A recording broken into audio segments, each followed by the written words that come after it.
My warmest welcome to our Director General of Shipping, Shri Shyam Jagannathan, IAS, Government of India. It's a pleasure, sir, seeing you. And thank you so much for making your way all the way to our conference in Chennai. Warmest welcome to our President, Captain Prabhat Nigam, who is the Director at Chitkara University, School of Maritime Studies in Chandigarh.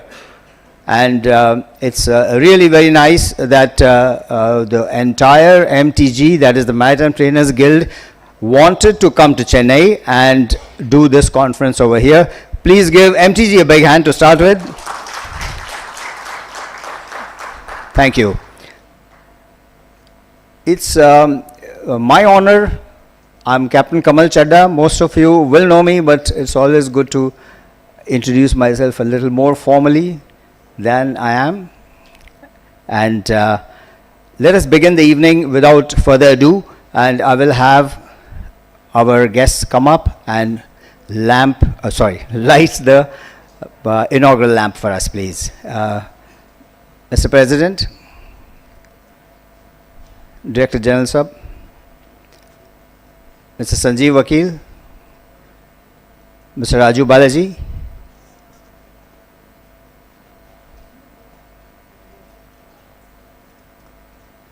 Captain Naveen Passy, please.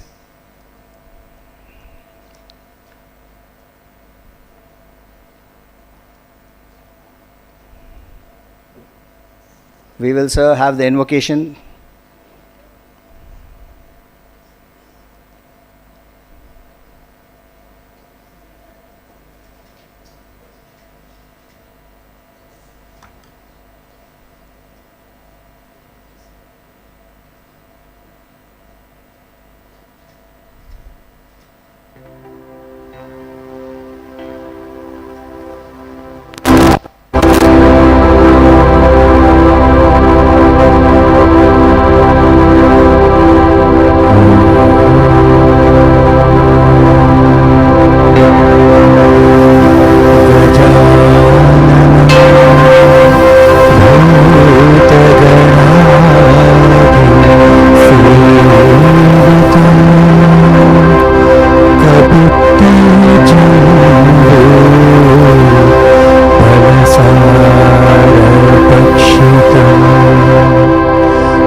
Friends, that beautiful invocation was by Captain Venkatraman from Synergy. I'd like to invite our President, Captain Prabhat Nigam, to please come up and address the gathering. Thank you.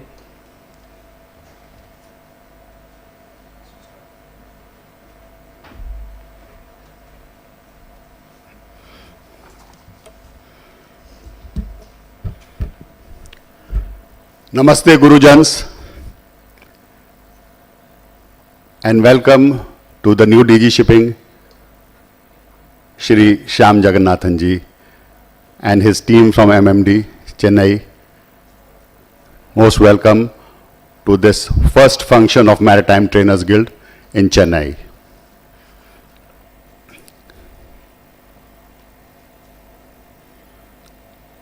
Sir, I'll quickly go through the history of Maritime Trainers Guild to give you an idea of what we are.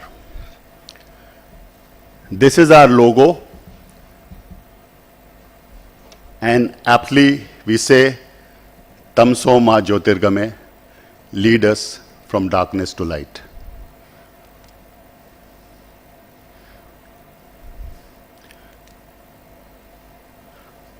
Our motto is, there is but one wealth which grows by sharing. Can we hear the answer from the Gurujans? Knowledge.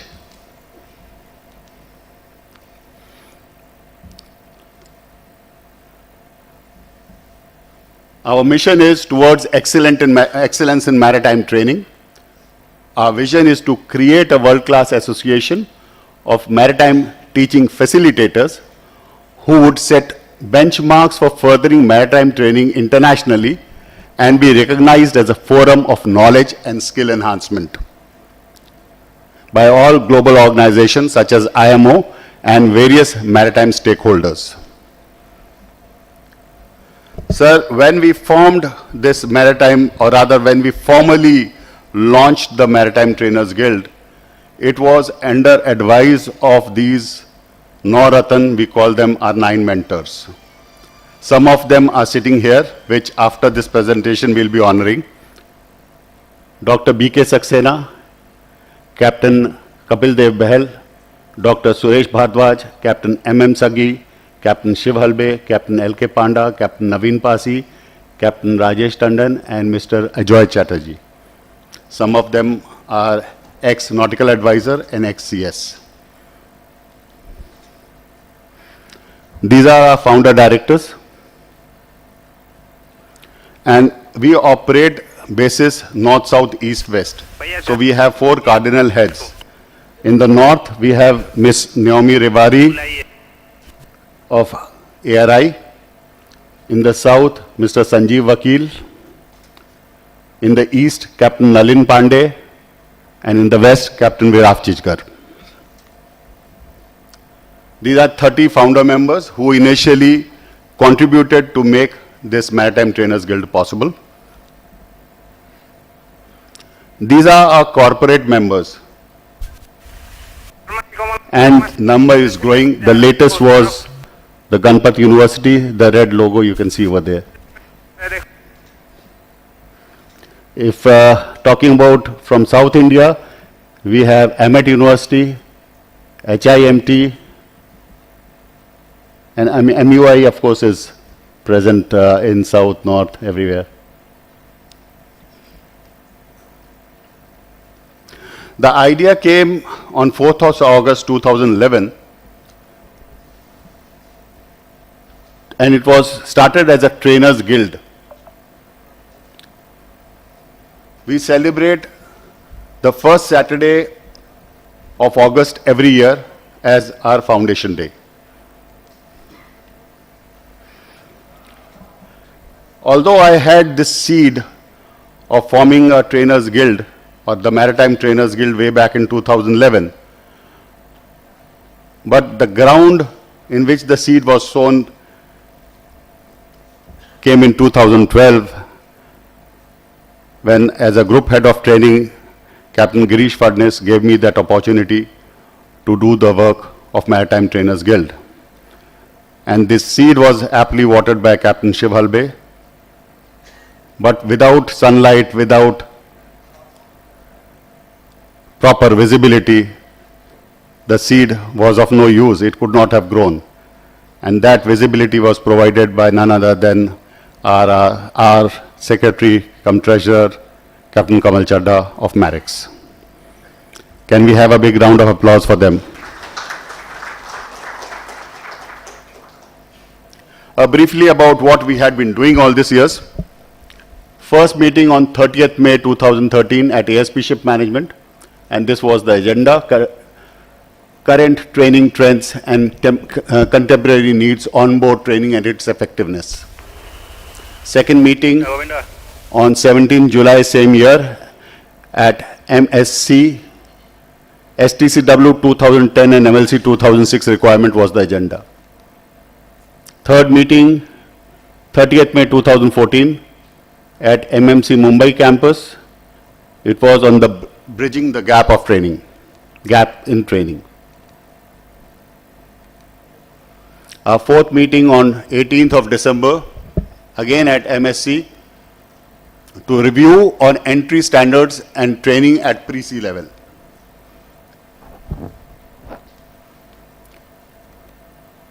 Fifth meeting next year on 24th April at Wallam Maritime Training Center. Agenda was marine engineering competency required for service on board and current scenario in India. Sixth meeting on 30th July 2015 at Fleet Maritime Training Institute, Navi Mumbai. Agenda was critical analysis of today's training techniques being used in maritime education and sharing of experiences. A voyage through a new approach in training. The seventh meeting on 28th January 2016, again at MSC. Agenda was mentoring, training requirements with focus on competency exam, vis-a-vis industry requirement, desired standards in a maritime teaching professional.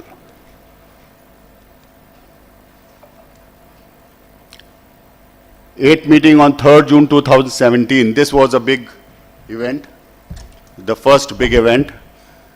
Agenda was interactive seminar on examination system and the way forward. This topic, since we had been doing various small seminars and giving white papers to DG Shipping, this topic was given by the then Director General of Shipping to deliberate upon.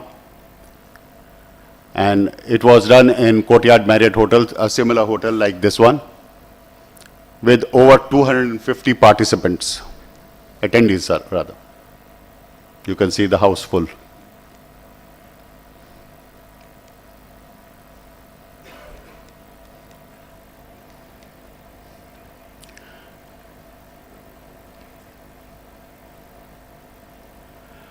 Again, on 23rd February 2019, MTG was formally launched by the then Director General of Shipping, Mr. Amitabh Kumar. And we had the agenda of interactive seminar on challenges in maritime training. These are some of the pictures.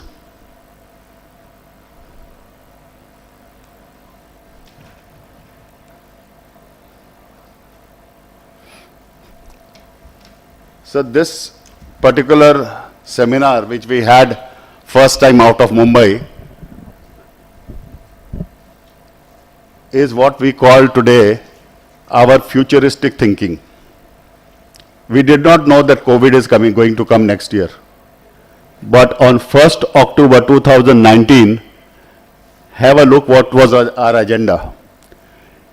Digitalizing the maritime training. That time nobody had thought that this digitalization in training will come in such a big way. And soon thereafter, as if somebody heard, and we had COVID and the training was digitalized.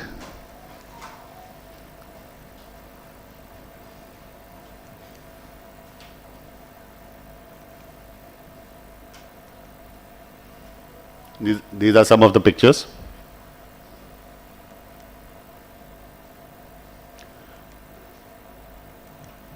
Thereafter, during the COVID period, we went online and started using online platforms to do our webinars. The first webinar was training for the e-trainer, which we called a TED program. And the second was training the e-learner, that is the TEL program. And both of them was on the basis of the circular issued by Director General of Shipping.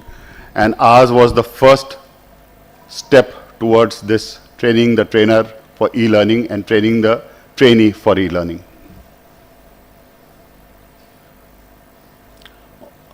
We celebrate 23rd February as our launch day, the day we were formally launched. Every year we do a seminar or a webinar, and first Saturday of August every year we do our foundation day. So on 23rd February 2021, this was a webinar wherein soon after this National Education Policy 2020 was introduced, we deliberated upon how to synchronize NEP 2020 in maritime education and training. And a lot of work was doing parallelly on blue economy. So we introduced the concept to one and all, whether maritime or non-maritime, because this one webinar was also attended by a lot of non-maritime people. In 2021, the Foundation Day celebration, again it was a webinar where we discussed on modern training and assessment techniques and a panel discussion on online training by MTIs for pre-C and post-C courses. And this was sort of added upon by an award function. Then last year on 23rd February, on the launch day, we had a panel discussion on online training and assessment and introspection, whether online training and assessment is effective or not effective. These were the panelists and moderators. Captain Ashok Mahapatra, who is ex-IMO, Director, ex-International Maritime Organization, and Dr. B.K. Saxena, a renowned trainer, ex-principal of Torani Maritime Institute.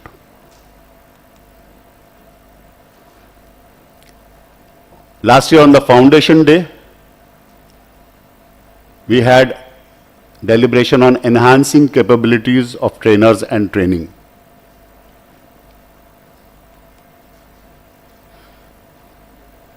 Last year's AGM,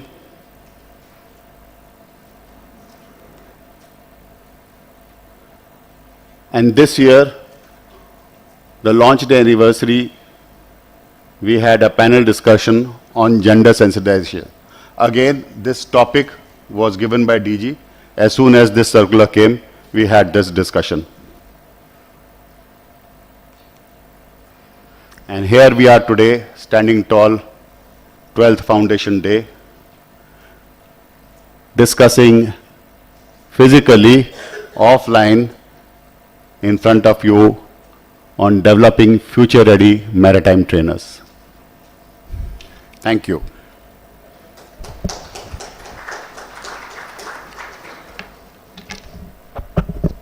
So since I mentioned we have our mentors who have been doyens of the industry, who may have retired from their active role, but they keep guiding us, and we become rich, and they also become rich because they share knowledge.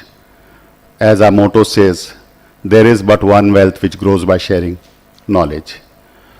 So can we have the mic, please? Collar mic or hand mic?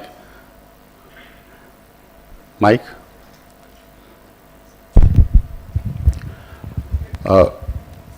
We have 4 mentors with us today, and I would like Delphine and Dr. Gulshan to honor them as I call out their names, and they will please speak from their chair, a brief thought what they have about MTG and how we have done. Captain Naveen Pasi, please.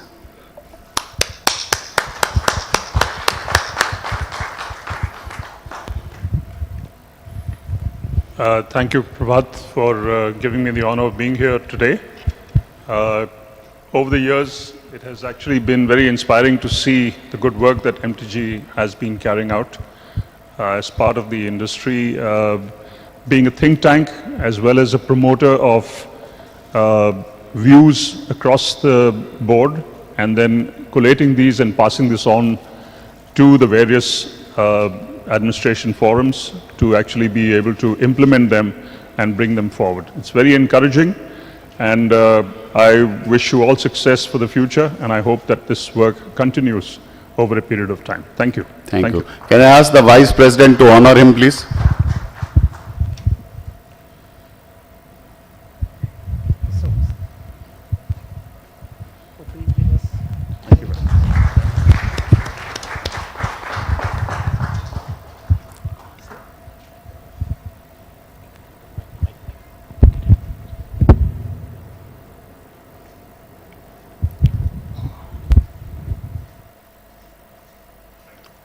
Captain Rajesh Tandon,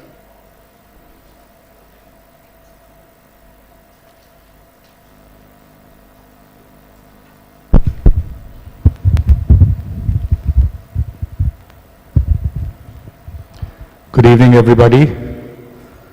प्रभात 12 साल हो गए. लग तो रहा है sir. Yeah, it is indeed a pleasure and honor and a privilege to be here today. I know a lot of things will be said and discussed, and you, I think, summarized quite well in in your opening history narration. I would like to share my thoughts with all of you that in keeping with the vision of increasing seafarer numbers out of India to 20% from the current 11-12%, all the trainers have their task cut out, and I think it is on MTG and the team and the leadership and all the trainers nationally to carry this task force forward to make sure that we secure and hold our position and grow the numbers of seafarers globally. Congratulations and keep up the good work. Thank you.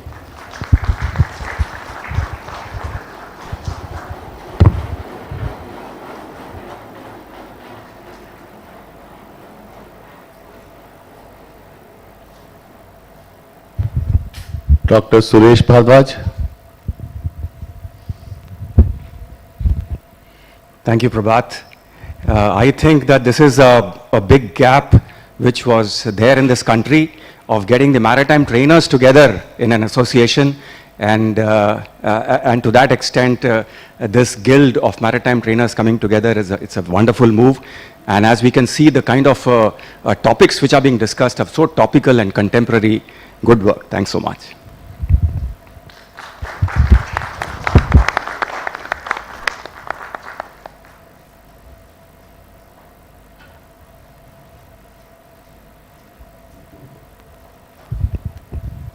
Captain Shiv Halbe. Thank you very much. Good evening to everyone, and it's indeed a pleasure to see the growth of MTG over the years. Formal or informal, we have discussed and deliberated quite a few of contemporary topics, and they have led to certain outcomes. So I hope MTG continues to work in this vein and to the benefit of the industry, so all the stakeholders and students in particular. Very well done. Thank you.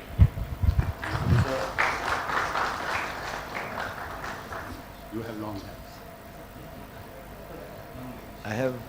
I have short hands but long pockets.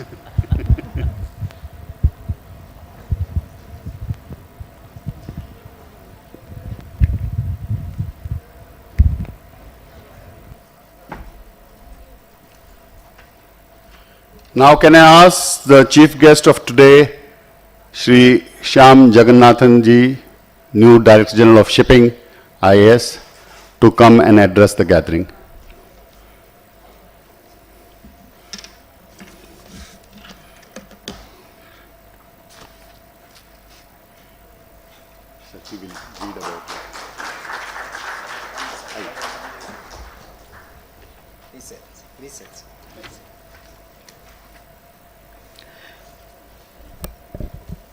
Our chief guest for the evening, Shri Shyam Jagannathan, IAS.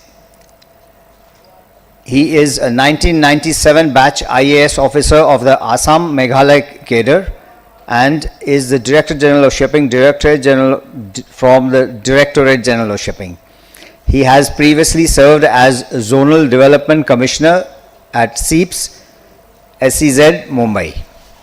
He has also served as Commissioner and Secretary, Finance Department, Government of Assam, Commissioner, North Assam Division, Revenue Department, Government of Assam, and as Commissioner, Commercial Taxes, as well as Chairman, Civil Supplies Corporation, Department of Food and Civil Supplies, Department of Finance, Government of Kerala. He has domain knowledge in the core areas of public finance, export promotion, prospective planning, public policy analysis, and sectoral exposure to animal husbandry and veterinary rural development and judicial processes. So that's the varied varied areas our respected Director General has been looking into, and he brings, as you can see, an immense amount of knowledge. Please give a big hand.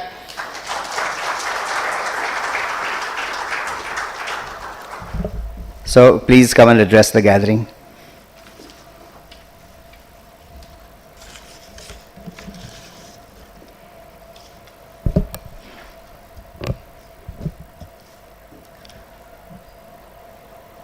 Good evening to everybody who's participating today in this Developing Future-Ready Maritime Trainers, being convened as a seminar by the Maritime Trainers Guild.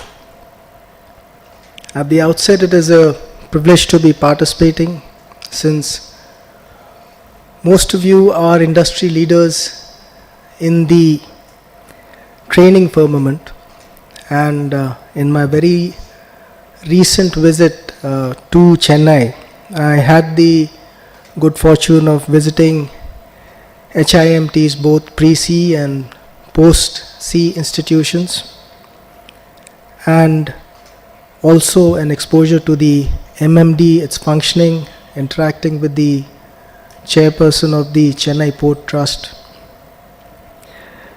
And while rubbing shoulders with the stakeholders on the regulatory framework side, as also on the training side, I was bringing myself up to date to where exactly the Directorate General of Shipping should be leveraging while supporting developing future-ready maritime trainers. I have only assumed charge, and I'm only a month old in the office of the Director General Shipping. So that doesn't give me the necessary depth and exposure. And I would look up to all of you as guiding beacons. At my very outset, while having interacted with many of you as experienced seniors, I had always said that I will set a consultative tone so that while we engage with the public policy and the regulatory framework, we have a consensus-based approach which ensures compliances to the international conventions and also is neither regressive while being facilitative and engaging progressively. Having said that, my first impression of the office is, it is definitely more than a handful. The Director General of Shipping looks at all operational aspects of the entire maritime engagement of the nation. When you come to the human element, seafarers, apart from the training, the entire aspect related to seafarer welfare, all stakeholders related to seafarers' welfare, health, well-being, their care after their deployment, both while at sea or otherwise, employability, issues related to that.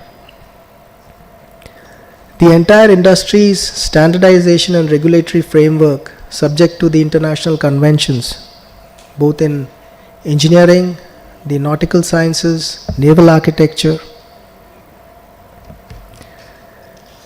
The entire policy firmament and engaging on a long-term vision such as the Maritime India Vision 2030. While we envision, as was rightly said, we are the top 5 maritime nations that contribute to seafarers globally. And we have a certain core competency in terms of what is perceived in the global employment market as an Indian seafarer. My request is, while the MTG engages, the Directorate General of Shipping is also looking at certain specific deliverables. I'll be brief because there are 3 panel deliberations, and as Captain Prabhat Nigam had rightfully listed out, and as Captain Rajesh Tandon had pointed out, it has been 12 years, and the evolution to which the system has come today is a distillate of all these efforts. Please indulge me while I list out at least my checklist. Regarding the 165 plus marine training institutes, nationally spread geographically, the basic emphasis is on standardization of the infrastructure, the methodology, the pedagogy, the approach to the content dissemination, the internal evaluation systems that brings up to date a potential seafarer to the evaluation platform of testing and the eventual certificates of competency, proficiency, and the exit exams. It also involves an intrinsic faculty development program, because as the MTG essentially looks at the trainers, the richer and deeper and wiser the knowledge base, both in the theoretical progressive engagement and the practical hands-on, while technology continues to disrupt, throw up new challenges, new aspects. It is how we take forward the engagement with the trainers. So an extensive faculty development program. The other day I had the privilege of interacting with the respected Pro Vice Chancellor of the IMU, and I am indeed happy to note that Sir is participating today. One of the major concern issues was about an extensive faculty development program, which we sincerely intend to support from the Directorate General of Shipping. The other aspect which I wanted to flag was, as flagged as an agenda by one of my predecessors in office, was relating to the examination reform system. Now, you're all aware, during our offhand shop talk, say for instance with Captain Halbe, the present platform that we have for the e-governance is on an older technical platform, and there are several requirements of improvement on that. The Directorate General has made 2 major attempts, and a lot of water has flown down the bridge, but we are still to ink a contract with a service provider to roll out the IT and e-governance solution. But the examination system is the port of first call, because this is the gateway that certifies your competencies, your proficiencies, and stamps the innate merit that an Indian seafarer would have. And this is where my point of engagement comes with not just the MTG, We shall be coming out with a concept note on the examination reform perhaps in the next coming week. And this will be a consultative concept note.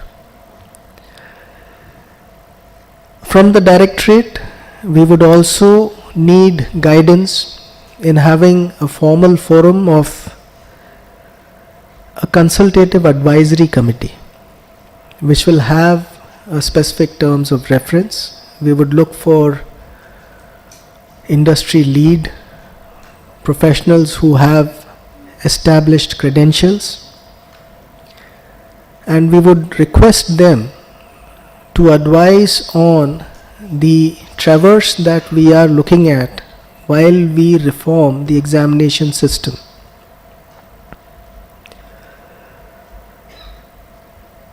The first steps are towards the exit exams, the oral and the video, and specifically system improvements, which would be an ongoing process. The internal timelines are to look at a revamped examination platform by April 2024.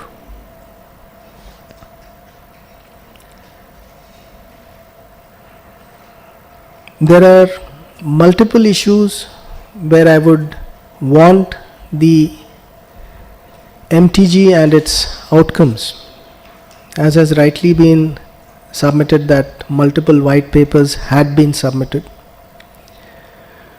We would look for a consultative agenda to be drawn out and a progressive engagement on that. And while we are doing that, I can only reiterate there, yes, may be admitted shortcomings, but the directorate is also at the upper echelons understaffed. You have to understand that out of the sanctioned 8 posts of assistant director generals, 7 are vacant. Out of deputy director generals, the vacancy position on a cumulative, if you look at the entire staffing pattern of the Directorate General of Shipping, the vacancy position varies from 61% to 49% in various cadres. Now these are in-house challenges which the administration is gearing up to meet. What I would propose is a smart handshake between the industry and the policy regulators, that is the government, with the guidance from the Ministry of Ports, Shipping and Waterways. It's a journey which we traverse. The goal is the objective to ensure to see the nation as one of the foremost maritime nations globally, leading with impeccable credentials. And it is to addressing this vision, I request all your cooperation. I thank you for this patient hearing and for giving me this opportunity to put forth a few aspects that I would want to further as an agenda. And I thank Captain Prabhat Nikam, the organizing committee of the MTG, and look forward to a collaborative approach towards this. Thank you so much.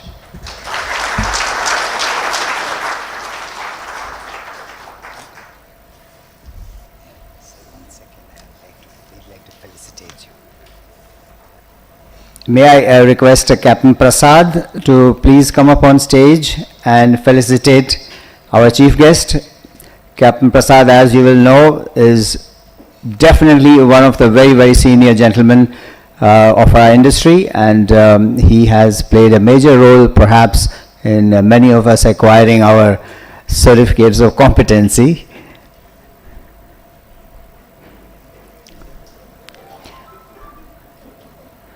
Or not acquiring, probably.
Friends, some of you may know that I lived in Chennai actually in the mid-90s for a few years, and how deeply we and my family became entrenched over here.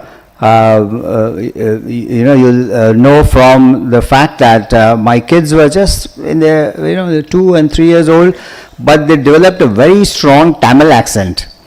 So when we went back to Mumbai, everyone would be very,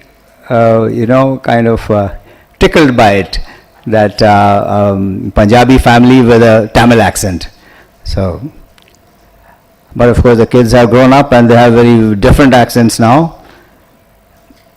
I'd like to start off with panel 1, the first panel. May I have Dr. Raju Balaji on stage, please?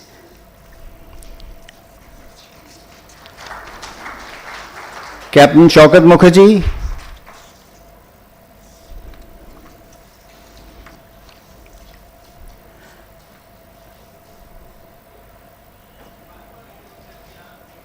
And the rest of the panelists.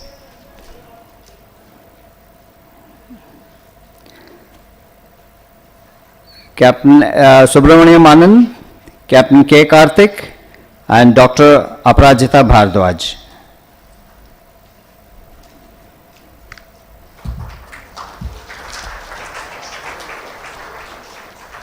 Dr. Raju Balaji will be chairing this particular panel discussion, and I'll introduce Dr. Balaji to you. He graduated from the DMET Calcutta in 1980 and sailed for about 2 decades, obtaining his Chief Engineer Certificate of Competency, and then turned to academics in the year 2000. He holds a Master's in Maritime Management and a Doctorate in Mechanical Engineering and Marine Technology. His research interests include maritime education, marine environment, and renewable energy. He has several indexed and non-indexed publications to his credit. He is a fellow of the Institute of Marine Engineering, Science and Technology, which is IMRS, UK, fellow of Institute of Marine Engineers, India, and a member of the Institution of Engineers. He has a Chartered Engineers Certificate from Engineering Council, UK, and he edits the Marine Engineers Review, the journal of the Institute of Marine Engineers, India. He is currently the Pro Vice Chancellor of the Indian Maritime University, Chennai. Please give him a big hand. Captain Shaukat Mukherjee is founder and CEO of the Naval Connection. Naval is spelled with an A. And he is our session moderator for this panel discussion. Captain Shaukat Mukherjee is an entrepreneur and the founder and CEO of the Naval Connection, TNC, a maritime consulting firm with a vision of building value for the future. TNC works closely with over 120 companies in skill development, social media management, and events and activations, engaging thousands of seafarers and shore-based personnel. Shaukat is the alumni of Harvard Online School, from where he has completed an extensive course on leaders of learning. He is in the news lately for having launched his second book in Mumbai on 29th July. This book is titled Behind the Tricolor, Lost Legends of 1947. The book contains 75 stories of forgotten heroes of India's freedom struggle from 11 different states of India. Please give Shaukat a big hand.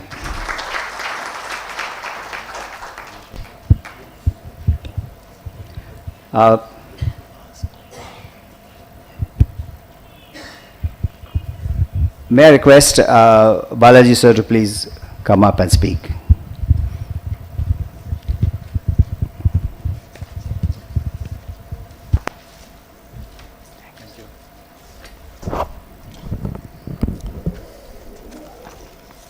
Good evening, namaste. Welcome to the session 1 on developing maritime trainers of tomorrow. Einstein said, if you can't explain it to a 6-year-old, you don't understand it yourself. And if you can, then we can train an 18-year-old This could be the dictum for a maritime trainer. We are living in interesting times where technology is touching new horizons and purposeful training has become a need for any profession. The maritime training, pre-sea training in particular, has the advantage of industry exposed, that is, ship experienced trainers explaining the professional complexities. In context, a persistent issue is that the maritime trainer also gets frozen in time. The quantum of updating and format for reskilling in select areas, it becomes imperative given the galloping technologies. Three broad aspects have been proposed for today's discussions. Skill gaps of trainers, that is, if the trainers have to be in reckoning and be fit for purpose to impart the technological developments, say digitization, decarbonization, etc., what do we upskill the trainer in? The second one is on modern tools for training and teaching. Apart from the regular chalk and talk, what kind of approaches can the trainer make to support its dissemination? Simulators, virtual reality, augmented reality, learning management systems, and so on. The third aspect is from the affective domain side, on gender sensitization. This could focus the trainers' handling of themselves and the other genders present in the form of colleagues and the trainees. In the discussions to follow, the trainer's knowledge and behavior are to be seen as the major areas directing the pedagogy. Talking about pedagogy, there are curricula which are adopting outcome-based learning formats. IAMU has a robust curriculum model in place, the book of knowledge, and that too based on Bloom's and Simpson's taxonomies. A number of other elements may feature in our minds. Some could be the ChatGPT wares, gamified formative assessments, which have pervaded into the academic ecosystems. Psychological security, especially in the predominantly male ship ambiences, and an important metamorphosis of a trainer turning into an educator and an academic pursuing research and innovation. We may increase the latitude in another dimension. We may think of developing maritime trainers for tomorrow as educators, not only for sea careers, but also for shore careers. I have strewn these ideas to just fire up your thoughts when the discussions reach a good tenor. Now let us get into the talks, and I would request Captain Shaukat to take it from here. Thank you. Thank you, sir.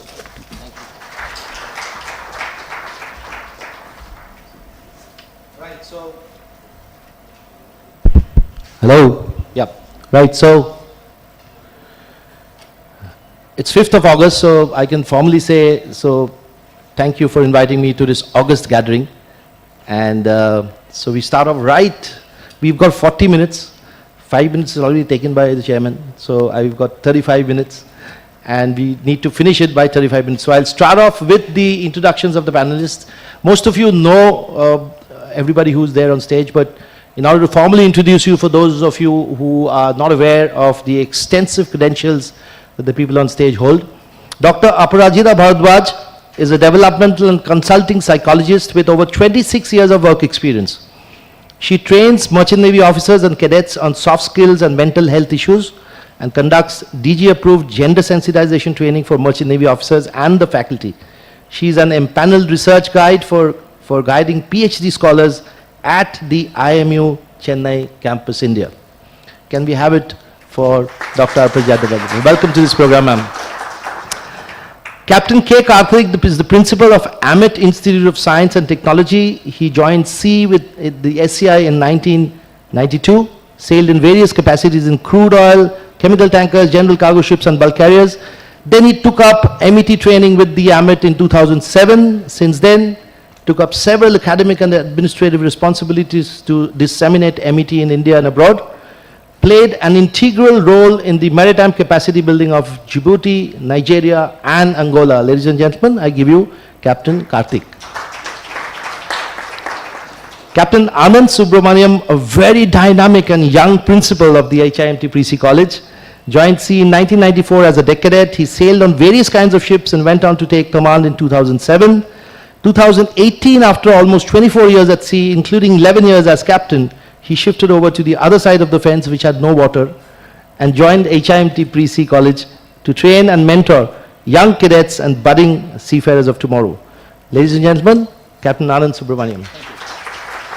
So Dr. Aparajita, I would like to, since you're in psychology and you train a lot of people and talk to a lot of cadets, I would like to pose this first question to you to kickstart the panel discussions.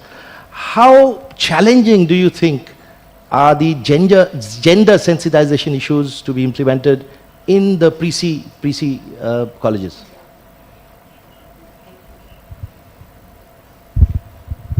Hello, yeah. Thank you so much for giving me this opportunity. Yeah, it is quite challenging at the pre-C level because the students are coming, soon after school. That's one thing. At school, they don't see so much of discrimination. All right. When they come to college, the professors, because they are coming, professors are not used to teaching women cadets. So it kind of exhibited in their own behavior. Generally, when they are talking to the students, they kind of ignore the female cadets, or they are given work which is not so challenging, and certain activities are only given to male cadets. So those are some of the things which we are seeing. How does it reflect? What is the impact of that on female cadets? Is mostly it could relate to lack of professionalism when they go on the ship.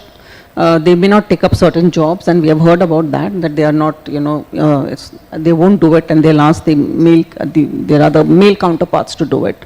The other thing is they are not assertive enough to ask, that give me the jobs which I need to do. So there was a case like this. This female cadet did go and approach the captain and said, okay, unless and until I learn all the skills which are required on the ship, how will I become a competent second officer? So all these things, the starting point is the attitude from which they are coming. That's the training institute. So that's one of the main reasons. Professors are not comfortable because they are not used to this, they have not seen this scenario. Now, because of UN regulation and SGD programs, the goals which are there, some 17 goals are there, and all women oriented. So everybody is working on that. Shipping companies are also now trying to recruit more women. So they need to be trained accordingly, have the right competencies and professionalism that when they go on the ship, people should feel confident enough that yes, women are there, no, it's not an issue. So that's the major thing which is there. And with respect to other aspects, understanding what is harassment, understanding what is discrimination. A lot of professors feel that, there is no harassment and discrimination, but it is not translated otherwise. They do feel that it is there. Also, if cases of harassment come up, or whether it is some kind of a discrimination, are the professors enough, do they know enough to guide the students? So if a cadet comes to me and talks to me, then can I help her out? That's one thing. The other thing along with that is the concept of zero tolerance. This is what we are aiming at the ship level, zero tolerance and understanding what is harassment. So unless and until they are trained, because on the ship you're on your own, you can't do much. So unless and until they are trained at the training institute, they are not going to take those same skill sets when they go on board the ship.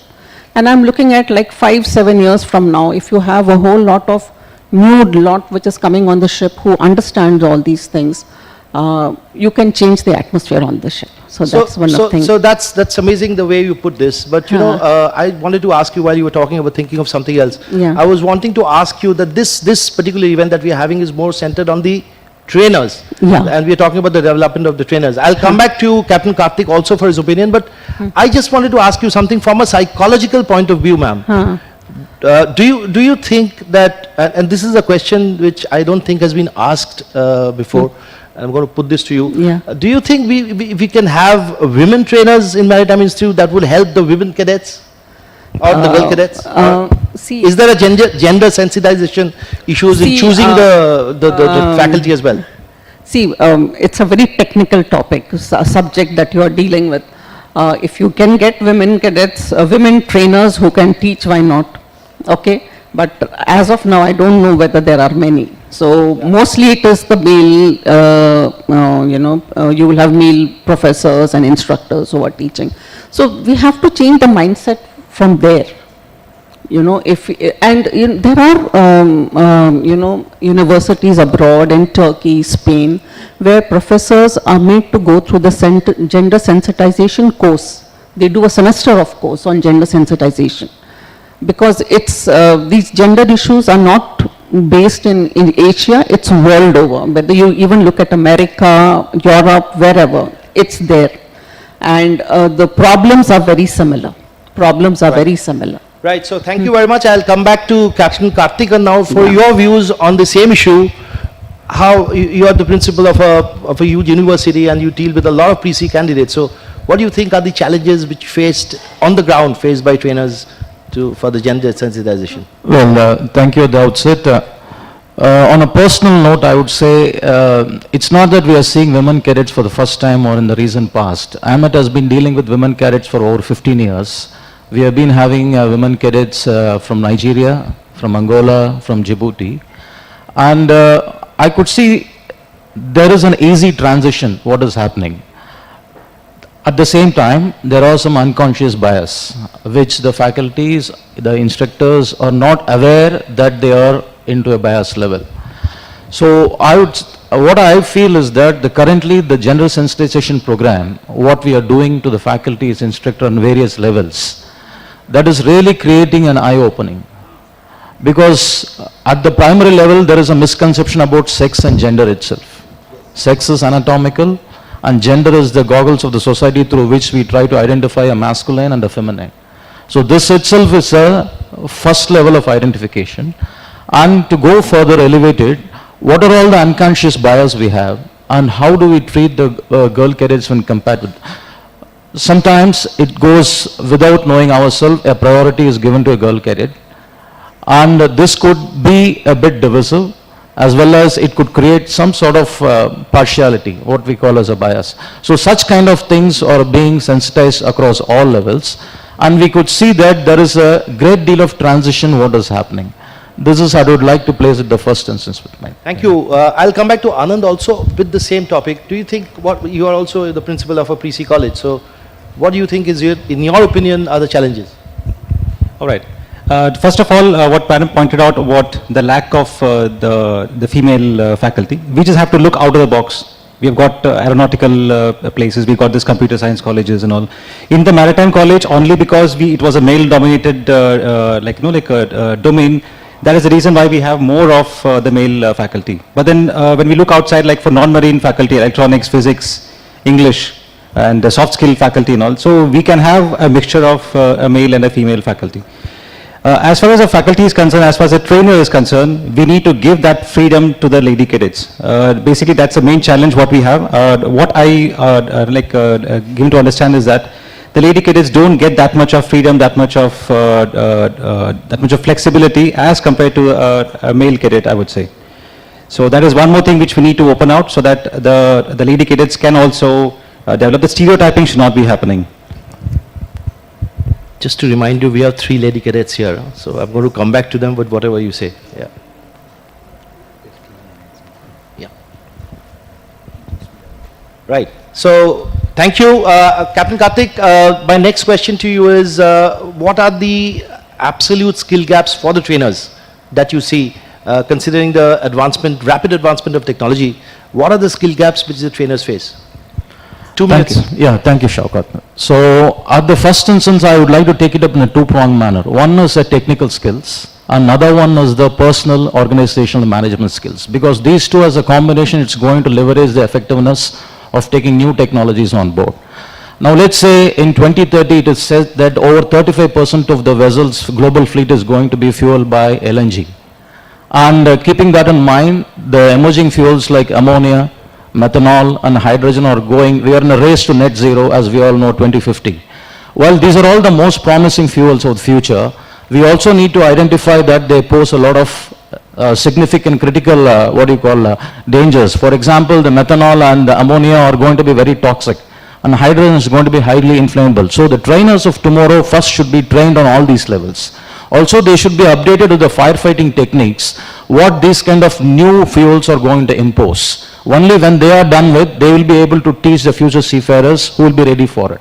Secondly, a recent DNV survey reveals that there is a substantial gap in the decarbonization and the digitalization skills of seafarers.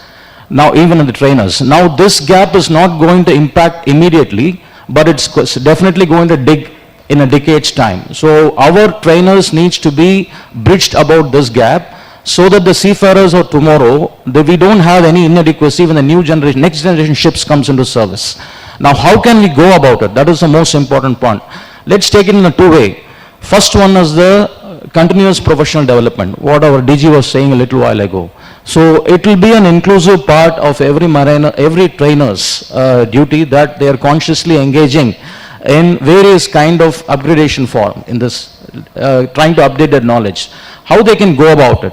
It is not that you have to engage yourself in a conscious learning, but there are now, we have a lot of forums like massive online open forums or which is called as MOOC. And also we have a study-based active web learnings for young and aspiring mind, which is called as a Swayam portal, the Indian version of MOOC. Now these are giving you a lot of flexible platforms to learn 24/7 at your own pace. So this is trying to engage the mariners with all kind of future technologies. Let's say the IoT, the Internet of Technology, Internet of Things is going to revolutionize the way the ships are going to be monitored. That is one area.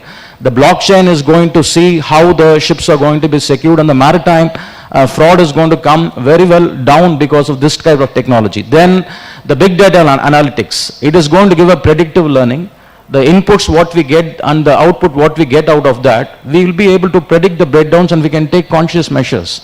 And needless to say, the AR and VR are going to be the future. It is going to give such an immersive learning experience for the students. So keeping all these things in mind, I feel that the trainers of tomorrow, that is, we need to put them on these lines now so that they are able to be ready and train the seafarers so that we don't have any skill gaps when the next generation ships comes into service. Right. Thank you. Anybody has any idea of what Kamal Chandra came and whispered into my ears when I was, anyone? So he asked me who the beverage sponsor was. I said, Malix. He said, if you don't finish in the next 12 minutes, I will tell the bar not to serve you. So, you know, I've got my stopwatch on, so don't worry. So I'm on agenda. Right. So Anand, you are a young and dynamic principal, and being young in your own way, you must be, knowing about all the latest technology tools. Producing the future generation, or living up to the expectations of developing the trainers of tomorrow will need a lot of technology tools, right? What do you think are the latest technology tools that at present we have in the maritime industry? What are the challenges? All right. Firstly, we need to redefine the word young, because that's something which is, very dynamic by itself. All right, coming to this maritime training, trainers as such, we are into a generation of training this, the trainees are completely a new generation.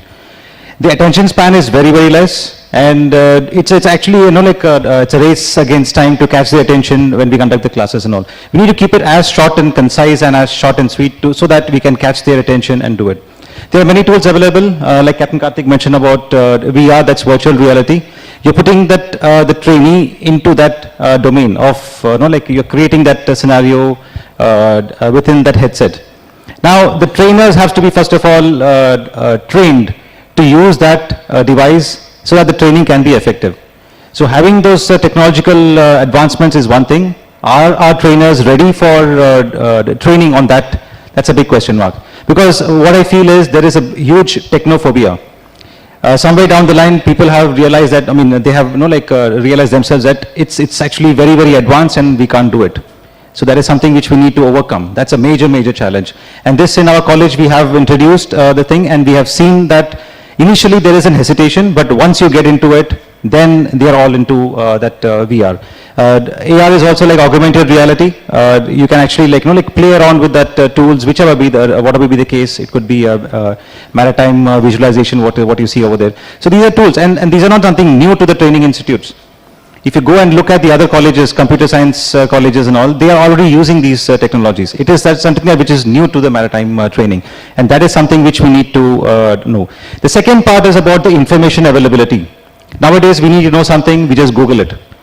The latest generation of the trainees, that is the young generation, Generation Z plus and all, they are also into the same habit. So the information is available on tap. It is just that you need to go in and type in those respective words or phrases. ChatGPT is another example of the same thing. You get all the information.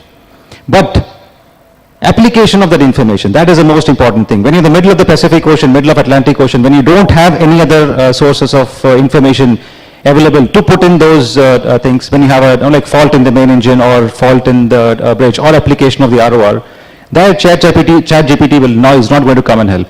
That is where the application is the most important part. So if you can combine these two parts, then we have a good seafarer at sea. Thank you, very well. Dr. Bharadwaj, I want to come back to you with one question, and I like the word that he used, technophobia. Do you think we can rephrase this word and make it some sort of psychophobia that trainers have, not being able to live up to the skills that is required for tomorrow's training? Do you think there is a relation to what I'm trying to say? There is a technophobia is there, only with the trainers, because the young generation is very, very comfortable with technology. Very comfortable. And they like it. They like these new simulations, gaming, AI, because it makes it very interactive. See, earlier learning used to be teacher-based, okay? So lecture, and the teacher took the onus. The students were, some learned, some were bored, so there was no way of, judging whether they have been able to do it. Now it is, through all this, it's becoming learner-based. So that means every student is interacting. So you can judge the performance of every student by the end of the, whatever training they are doing or whatever session they are doing, they do that. So it's very advantageous. Only thing, the trainers have to get over this phobia, and I'm sure you can do it, because these days you can teach people anything. You can simplify things, to their levels.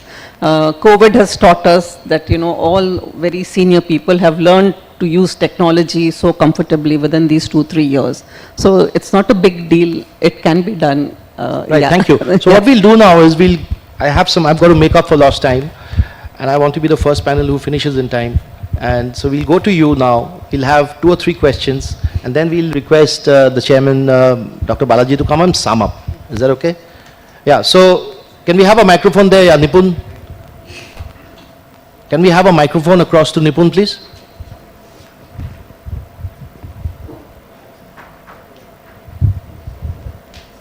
Someone? Yeah, please. Nipun, short and specific questions, please.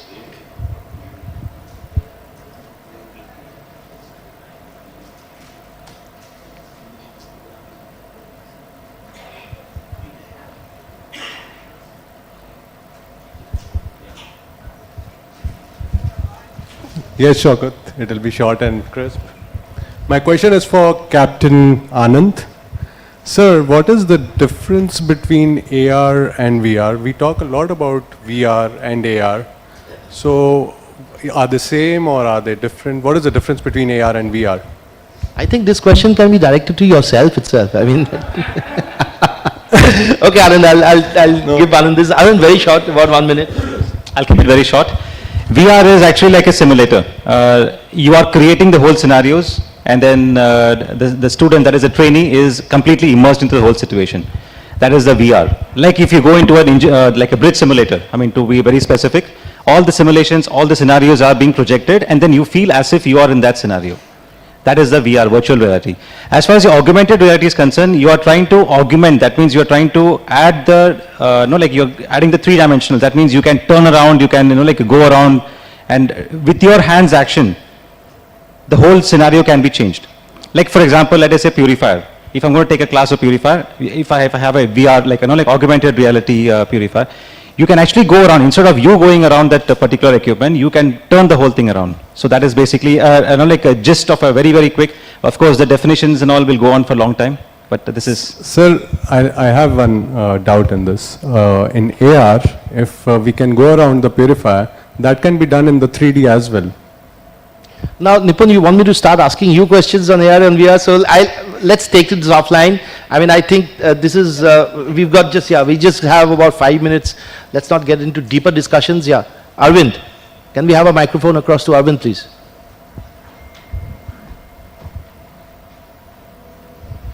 Yeah, thank you, Shaukat, and really engaging session there. When feeding off the idea what the Director General of Shipping had mentioned about, being consultative, the upskilling of trainers, which we are predominantly what we are talking about today. Have you, as trainers, taken feedback from the MMD, the surveyors, as to what is the skill gap that they are facing at the evaluation end, at the competency end, so that you can update yourself and your own training to match that gap? Anybody? You want anybody? Anand, you take this? Okay. Yeah, so as I told, we have been doing training sessions with the DGS. In fact, I was a part of one of the training sessions in Pune, where they help us to learn what kind of trainers you are teaching. We normally take it for granted that everybody is on the same page, but it doesn't happen like this. We have a slow learner, we have an advanced learner, and someone who is all about this. So when we go on a medium of trying to give the same content to everybody, probably the advanced learner is hungry for content and the slow learners is trying to meet up with pace. So like this, the feedbacks has been given, and in return we are getting training from, like as I was a part of a training in Pune. So I would like to say that it is a continuous process. It is not that we do one and then it's forever. It is an eventual process, and actually as we try to create, we try to renew ourselves, we try to get we discover a lot of things. That's what I mean to say. So this is the way ahead. Okay, so I'll let Anand elaborate on this, but this might be the last question we are taking for the day, for this panel. Thank you. As far as this feedback from the MMD is concerned, we are also empaneled as an external examiner. So we go and take orals for second mates and all like that. We are also going to set the question papers. We also go for correction of these question papers. So when you are going to be, that is a final assessment. So when you look at the quality of the answers coming in, when you look at the quality of the answers told by the students, that is your, like it's a reality basically. You're looking at a mirror and saying, oh my, I mean, did I train it like this? So that's like, and we also interact with the MMD surveyors who come back and tell us that, like, please do it like this and all. So that's also one way of a very interactive feedback from the administration. Okay, so what we'll do is we'll end formally the session here, and while I ask Dr. Balaji sir to kindly sum up the proceedings, whatever we've discussed. Yeah, you can sit down. Yeah, I'll just go with keywords, lest I'm charged with exceeding the time. Okay. The first one is on challenges on gender sensitization. The keywords, one is the professors are not used to teaching girl cadets. This is an introspective thing. We need to, deliberate on this more. Some reflection has to be there. Women trainers in MTAs, they are present, but I think what we are talking about is in the core competency areas. That's what I would believe. There is one thing which is emerging, that there should be more flexibility or freedom to the students as such. We didn't prevail so much on what the trainers have to be kind of inculcated for this gender sensitization part. The skill gaps, we had somewhat an energetic discussion. Captain Karthik wanted to go on personal and technical differentiation. Of course, technical upskilling is need-based. As things change, we have to learn them. That's the way it will go. But then there is a path he spoke about, how to bridge the gaps. He spoke about CPD and approaching Swayam portals, or to add up NPTEL and MOOCs which are available. That is a good way to go. I would also support that. And there was another term which was used, that is the technophobia of the trainers. This I mentioned it, that many trainers are frozen in time. with regards to the ship knowledge as well as the modern technology. Probably this is an area what we can pick it up on. And I would stop there and just take 2 seconds just to thank Captain Nigam, MTG, and of course my friend Sanjeev Vakil for giving me this opportunity. Thank you. Sure. Thank you, sir. So I want to take a raise of hands on this, ending this session on a note. How many of you think that the present day trainers are not equipped to take on the influx of tomorrow's, advancement of training? Not. So let's take a raise of hands. Not equipped, present day trainers are not equipped to. Fantastic. So I think the story ends here, and long way to go. And thank you, Kamal Chadda sir. Thank you, Prabhat Nigam sir. Thank you, all the mentors. Thank you, Sanjeev Vakil. It's been a lovely learning session for me as well. Thank you as we end the session here. 7 minutes to go. Thank you very much, Captain Shaukat Mukherjee.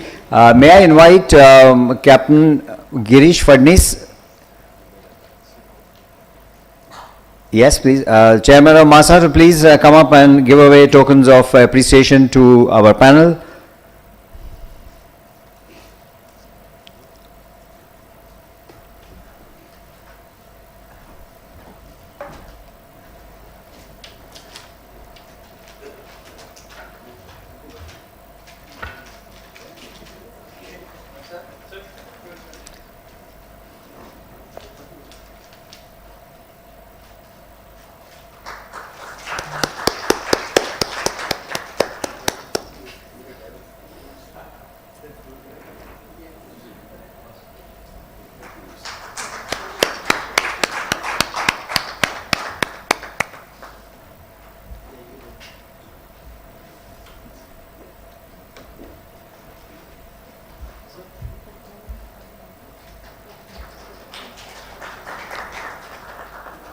A slightly more energetic applause, please.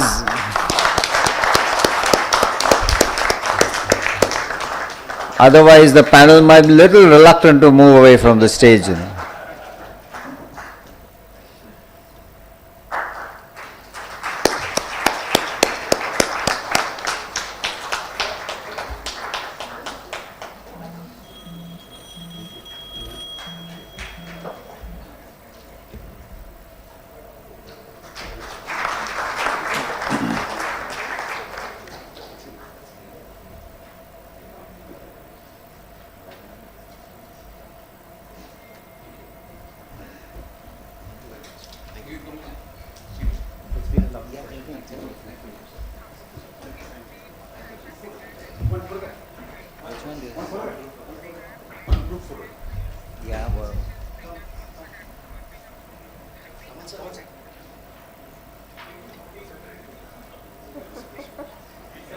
What was the cheapest one they got?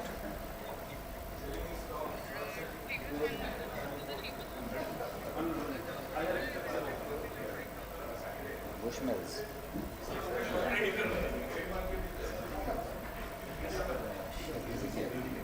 All right, now mind. Yeah, try getting that. Yeah, get.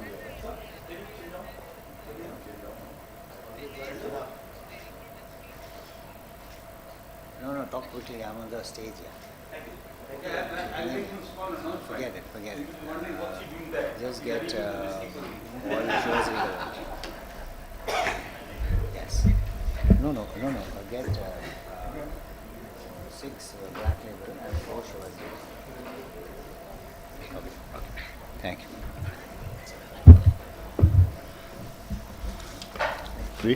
Three. Next panel. Only go busy slide.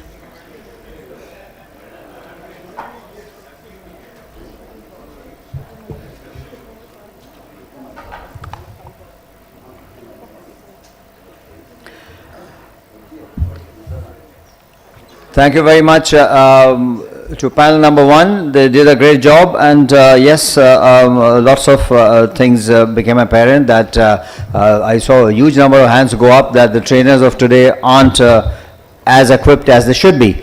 But let's get into the second panel and look at what they have to say about developing maritime training to cater to the next decade. So they will probably come back with some solutions on what needs to be done. May I invite Session Chair Dr. Surinder Kumar, please. The moderator, Mr. David Birwarkar.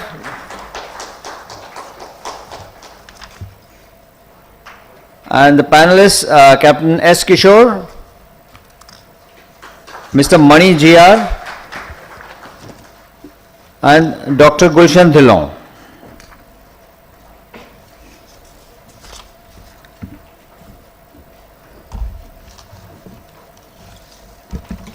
Professor Dr. Surinder Kumar, the session chair, is author of 2 books on dynamic positioning.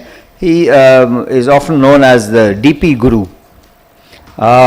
Chairman, Regional Training Providers Asia and Australasia Regions, researcher, academician, accredited management teacher at AIMA, New Delhi. Internationally experienced DP trainer for the last 15 years. He's a chartered engineer from the UK, a chartered marine engineer UK, a chartered marine technologist. Okay, there's a lot of chartering going on over here. And a fellow of the Nautical Institute of Marine Engineering, Science and Technology, London, and fellow of the Institute of Marine Engineers, India. Founding director and the current vice president of Maritime Trainers Guild, India, offering Best Trainer Award Offshore Courses 2018. He also received the MTG Award for Innovation in Developing Training and Assessment in 2021 and the Global Met Award for Significant Contribution to Maritime Education and Training in 2023. That's Professor Dr. Surinder Kumar. Big hand, please. Moderator is Mr. David Birwarkar, advisor and head at GEMS, or GEMS like they call, at Lonavala. That's the training institute owned by the Great Eastern Company Private Limited. David Birwarkar is presently working as advisor shipping in the Great Eastern Shipping Company, India's largest private sector shipping company, having superannuated on 5th April 2021. He is currently heading the Great Eastern Institute of Maritime Studies, Lonavala, since 14th October 2021, before which he was working as Vice President, heading Training and Assessment Department at the Great Eastern. He joined Great Eastern as Vice President December 2006, heading the Fleet Management Department, which included critical functions such as technical, new building, procurement and fleet personnel departments, and relevant responsibilities pertaining to the same, prior that for 10.5 years. He has a degree in mechanical engineering and thereafter completed his marine engineering training from Mumbai Port Trust. David is currently member of the technical committees of several classification societies, including IRS, DNV, RENA, BV, etc., and also member of Research and Training Committee of INSA. He is also serving as Honorary Vice Chairman of the Mumbai branch of IMEI and convener of INMARCO 2022. Please give David a big hand. And off you go, gentlemen and lady.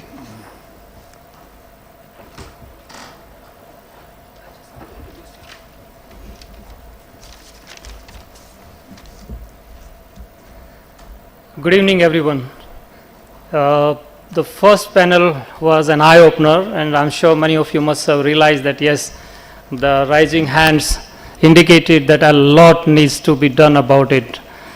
I would like to introduce the next topic, or rather the next panel, developing maritime training to cater to the needs of the decade ahead. And I'm sure this is not just a challenge, but also full of opportunities for us as trainers. And as the maritime industry, we need to dig into the plenty of knowledge base we have into our trainers, but the challenges still remain. I just need to give you an example that on an average, when the vessel sails, an average voyage can generate terabytes of data. That's terrible things to really imagine now sitting here, but that data, if it is not used for a purpose of making our workplace safer, greener and better, that kind of data collection is of no use.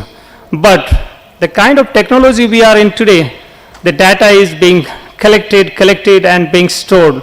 How is that the data going to be used? I think training is one of the avenues which can probably bring in lots of new things into training. What the marine training or maritime training is going to face in the next decade is already written on the walls, and is so widely visible to us that we don't really need to do any research. But when it comes to research, I have a point to make here that the maritime training is lacking research. The research which should be better than the world standards, I would say, but we are nowhere near to it. That needs to be done a lot on that direction. What is the writing on the wall? That we are going to face an acute shortage of the adequately trained trainers, and of course the trainees who are going to man the ships of the next generation. The new technology should be taken into our stride in that case and should be used for training and should be used for managing the ships. With the advent of new technology in the maritime industry, whether we talk of autonomous ships, artificial intelligence, a lot has been talked about AR and VR, the machine learning, deep learning, and use of big data. A lot is changing now, and I'm sure most of you will agree with me that this is going to evolve in the next decade. Considering the evolution in the next week ahead of us, next month ahead of us, the next year and the next decade, a lot has to be done right from now so that we are at a stage that we can take these things into our stride. The writings on the wall also indicate that these new technologies are here to stay. We can't skip it, we can't escape.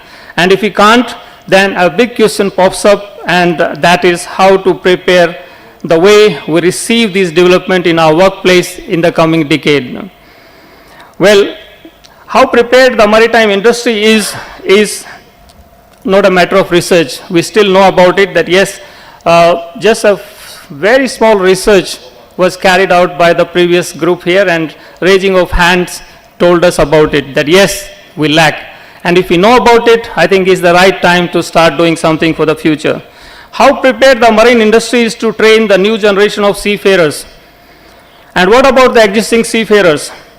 I would like to give an example here. I have a rich past of working with the Navy for 2 decades, then went for the main fleet and then to the offshore. While I was in the main fleet, I had an interesting interaction with one of a very senior chief engineer. My first introduction with him was that he has 26 years of experience as chief engineer. And I used to just ask him, but why are you sailing now? He used to say, जब भी जाता है कोई ना कोई नया course हो जाता है, so कितने दिन तक ऐसे because of something else. So it was of course not a good answer I got from him, and he sailed even after I came out, he sailed for another 10 years as chief engineer. So probably one of the longest sailing chief engineer. This is not just an example which I face. I think there are many into this. We require to have a relook at the training system we are using at this moment. Are we ready to change the way we learn? And these technologies which we have just mentioned are going to force us otherwise. And forcing will not be good for all of us because we will have to bend backwards to accept those changes. So it's better to adopt to those changes, adapt it and move ahead. Are we ready to change the way we learn? And finally, are we ready to change the way we train? That's an important thing, and that will bring us the onus onto us as trainers to make our training conducive to the next generation, and also make sure that the people, those who are currently senior seafarers, they are also not reluctant to join that kind of training. I would like to make a point here about the 2 major aspects. One is digitalization, which all of us we know, and there is nothing more to be talked about it, and the giant steps taken in the decarbonization. They pose a strong challenge to make training system as robust and as advanced as these technologies are used. So it's the right time to start preparing for the future.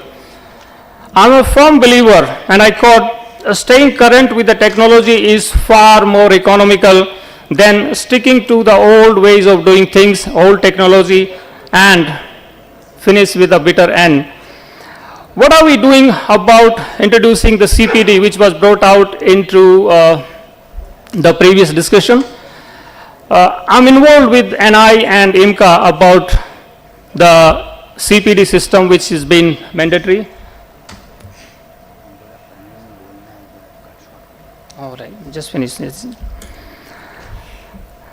The panel is well equipped to take this discussion forward, that how prepared we are and what kind of challenges lie ahead of us.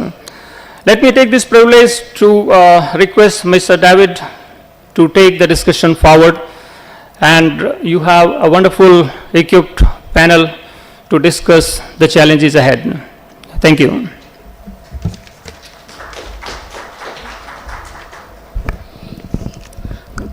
Good evening, ladies and gentlemen. I'm going to take the dais because I think the panel is worthy of huge round of applause whenever I introduce them. So the topic today is very dynamic, very essential. The maritime industry is not yet ready, I'm sure, for this. It's crucial to adapt, innovate our trading methodologies to meet the challenges that lie ahead. This topic holds immense significance for the future of the maritime industry. The next decade brings unprecedented challenges and opportunities, demanding a proactive approach to prepare our workforce. By leveraging emerging technologies, fostering a culture of continuous learning, and embracing sustainable practices, we can equip our seafarers with the necessary skills and knowledge to thrive in this rapidly evolving landscape. Let us collaborate and chart a course for a future-ready maritime trading paradigm that will shape a safer, efficient, and sustainable maritime industry for the years to come. Before we delve into the discussions, it is my honor to introduce our esteemed panelist, Captain Kishore S., an extra master with over 46 years of experience in maritime and allied sectors, brings a wealth of knowledge and expertise to the table. He retired as a managing director of Kongsberg Digital, a Norwegian MNC, primarily in defense, maritime, and energy sectors, in 2018, where when in that position I had the good fortune of interacting with him a lot, and I can tell you that he is very knowledgeable in all aspects of maritime industry. And he's currently a professor of practice in IMU, where he, in his own words, relieves his passion of education. That's Captain Kishore for you, ladies and gentlemen. We are also privileged to have Mr. G.R. Mani amongst us, a distinguished marine engineer and seasoned professional and with extensive experience in the maritime industry. Having completed his B.Tech in Marine Engineering from DMT Kolkata in 1988, he has had a successful sailing career as chief engineer across various ship classes. With a passion for continuous learning, Mr. Mani holds an executive MBA and a PG diploma in port development and management. Currently, he serves as the head of quality system and management representative at HIMT College, actively contributing to marine engineering education and delivering lectures on competency-related courses. There's a lot more, but I'm curtailing, so huge round of applause for Mr. Mani, please. Last but not the least, we have Dr. Gulshan Dhillon, who has done a PhD in physics and brings her expertise in nanotechnology and physics to our panel. With numerous publications, patents, and teaching experience, she has a deep understanding of education and research, which will undoubtedly enrich our discussions today. She is currently with Chitkara University with Captain Prabhat Nigam as an assistant professor. Ladies and gentlemen, Dr. Gulshan Dhillon for you. So together, as we explore ways to shape maritime training for the coming decade, I am confident that our panelists' diverse perspectives will lead to stimulating discussions and valuable takeaways. So let us begin. My first question is directed to Captain Kishore. So, Captain Kishore, let us start with a moot question. Is there a need to change the way we train at all? And if there is, then why so? And also a follow-up question on that. What would be the best way to impart knowledge to today's alpha generation? Captain Kishore. Thank you, David. Thanks a lot, everyone. I should say that first of all, I'm happy to be back into the maritime space after a long time, 30 plus years. I'm coming back into maritime training per se. Exactly after 30 plus years, my own friends, all of us came ashore almost together. Mohan Naik, Rajesh, Naveen, Shiv. We all started, came ashore around that time. 30 years hence, I'm back into maritime training. Has the ships changed since then? Positively. From a chart house, a chart room to a wheelhouse concept to an integrated bridge system concept now. From a maneuvering platform concept to electronically controlled engine room and everything with control systems concept. There's been a drastic change, no doubt, all of us will agree. Has there been a change in training in the 30 years when I got back to this? A little bit here and there, tweaking of the syllabus. Yeah, we changed from using a overhead projector to a PPT or something of that sort. We say we use technology here and there. Nice. But has there been a drastic change? Well, I don't think so. I think our methodology or our way of imparting is almost following the same pattern as what we did possibly 30 years back. Can we change? First of all, your first question, do we need a change? 100% we need it.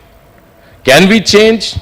I think we can very easily and at the grassroots level and also practically. So let me put these once in a while. On the macro level, when you're looking at the changes in policies, conventions and all that, will happen. It will take its time. It will take decades. Doesn't matter. That's the same anywhere else in the world. But grassroots levels is in our hands. We talk about this short attention span of today's alpha generation. Absolutely correct.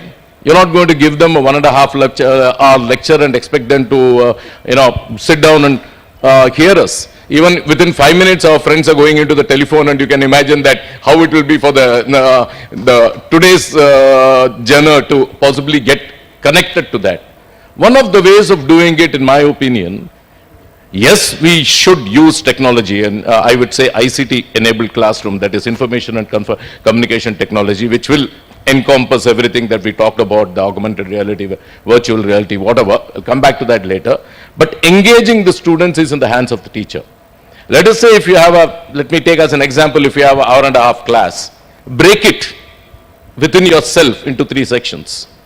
Maybe let's take some example of, say, cargo work as a subject. You have possibly 60 hours of cargo works to be done to these young would-be seafarers.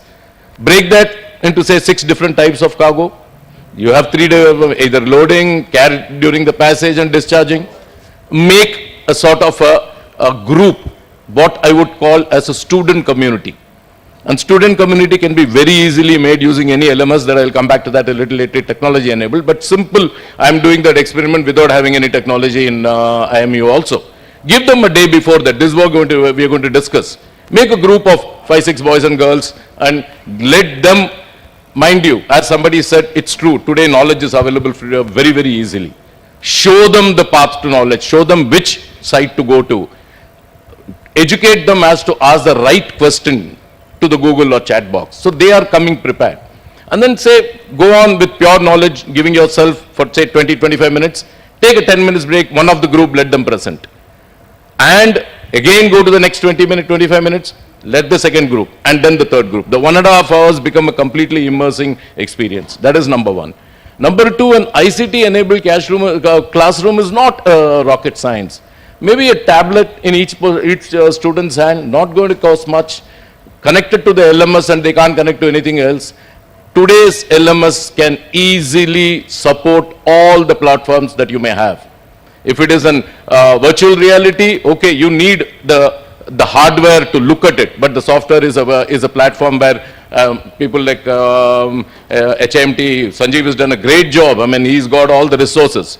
So collaborating of these resources by all the training institute they could be another easy choice. I will not take more time than that, but these are all easy, practical and possible solutions which can be easily used even today by your trainers. Thank you.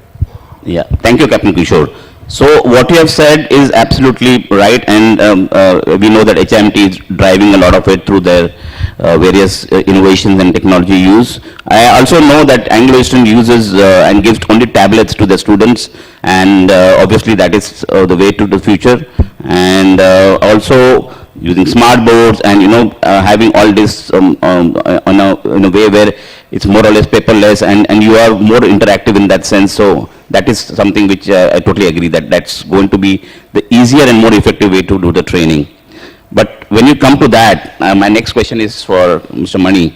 What could be the economic impact on the MTIs and also practicable time change for such an implementation to take place? Right. Thank you, sir, and thank to the august audience here.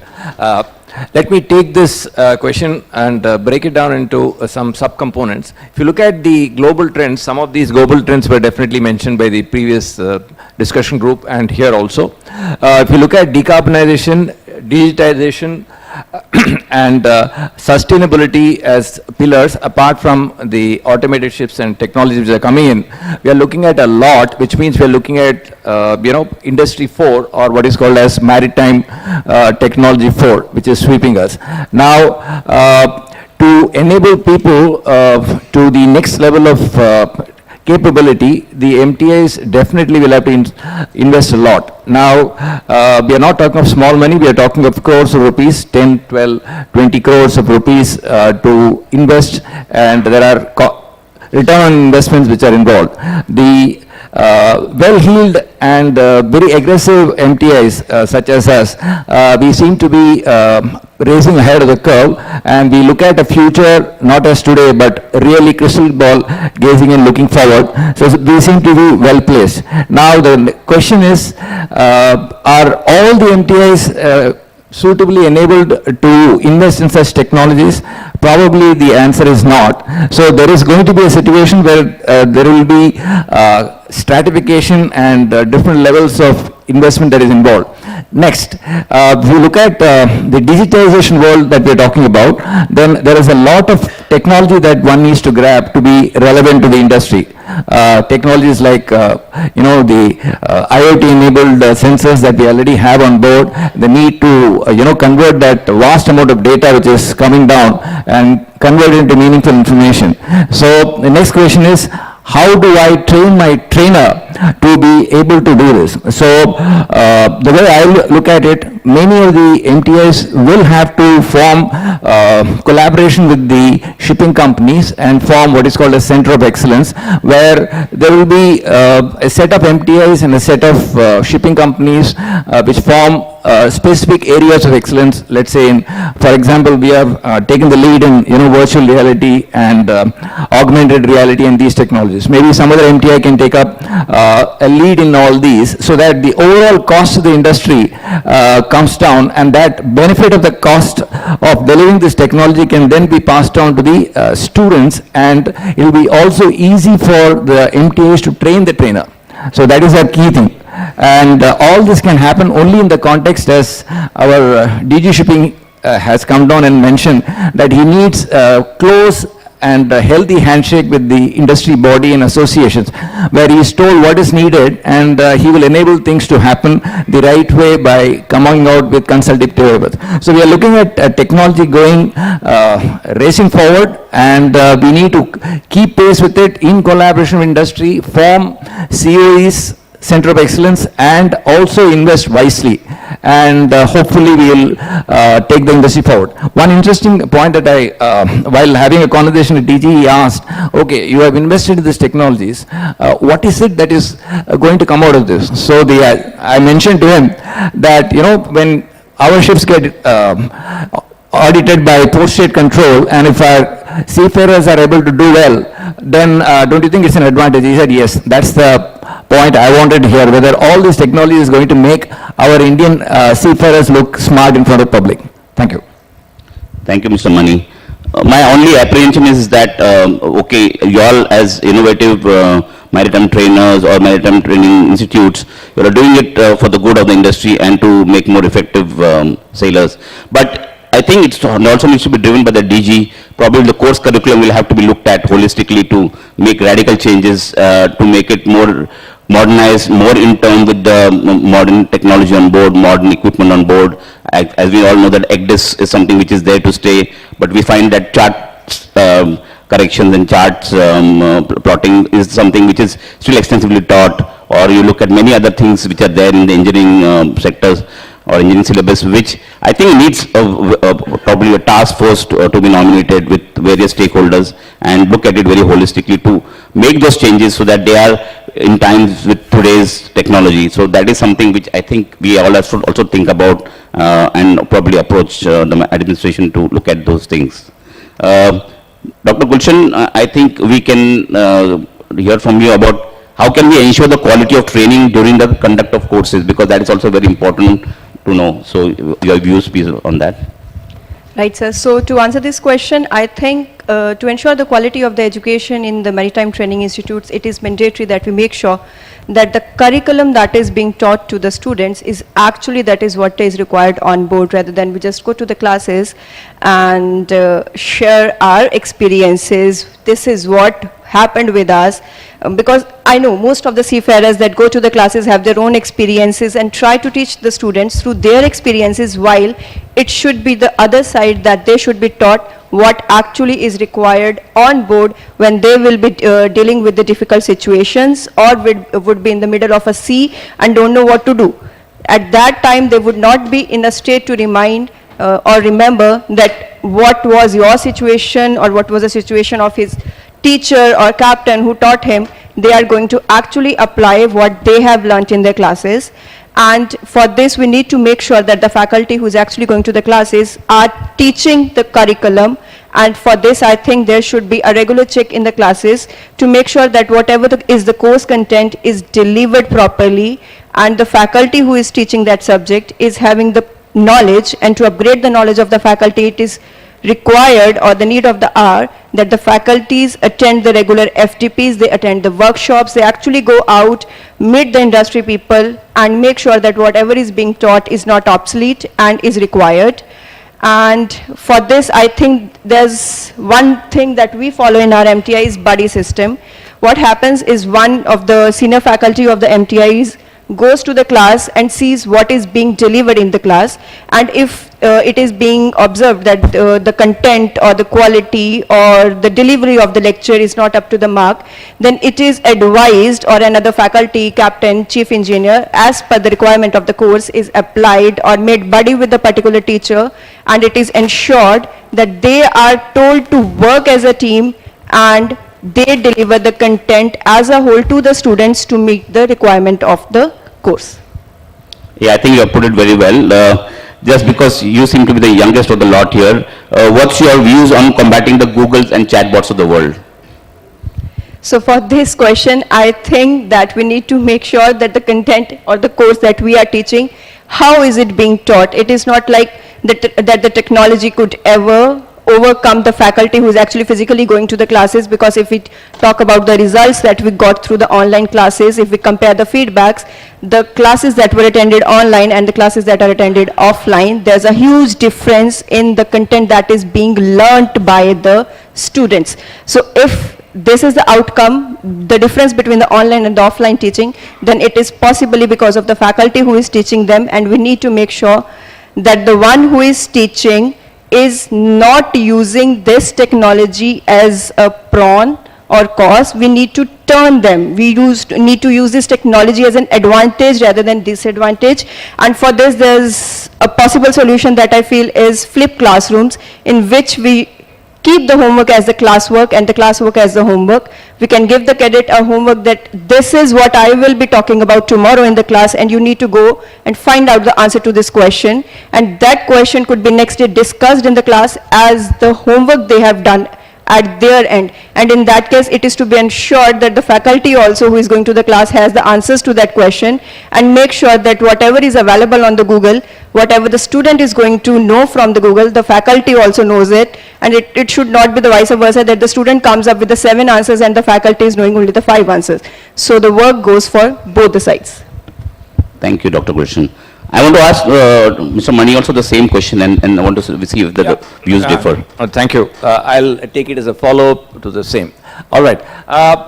See, I have sailed on ships where definitely internet was available, and I think increasingly it's almost 5G or close to 5G, which is going to be available on board nowadays. Google, I found, is a fantastic friend if you know to use it the right way. So you have, earlier I used to carry tons of books called reference material for, clarifying my doubts if I had any, and that used to be a huge challenge. With internet on board, I think it's one of the finest friends if you knew to use it properly. It really helps, throws up millions of answers. You need to know how to find the right one and apply it in your context. Number two, now with increasing technology, the engagement with the next generation has to be, using the new social media platforms. And the chatbot plays a very interesting and exciting role when it comes to it. It can be a fantastic digital assistant. All of us love to have a PA, right? If you can afford one on board, right? So your chatbot could be a digital assistant giving you reminders that, tomorrow you need to do this, right? Something has come up, familiarize yourself, you have a online, examination coming up, etc., to people on board. So it can be a fantastic tool to help you out while you're on board. Then it can also be a self-appointed mentor. So you could tailor your, it's like a mentor who would look at the level of your competence and accordingly remind you about lessons that you could do. And if you're applying it to, let's say, a training context, then it can summarize whatever was discussed during the day and give it to you in a snapshot, a capsule form, which you can help remove. One of the challenges which we have always found is after a good training, am I overshooting? No. Okay. So one of the challenges, and there is a study available here, whenever you go through training and after 3 months you find that only 20% of what you have interacted during the session is retained by you. Now imagine if you are using an AR technology and a chatbot.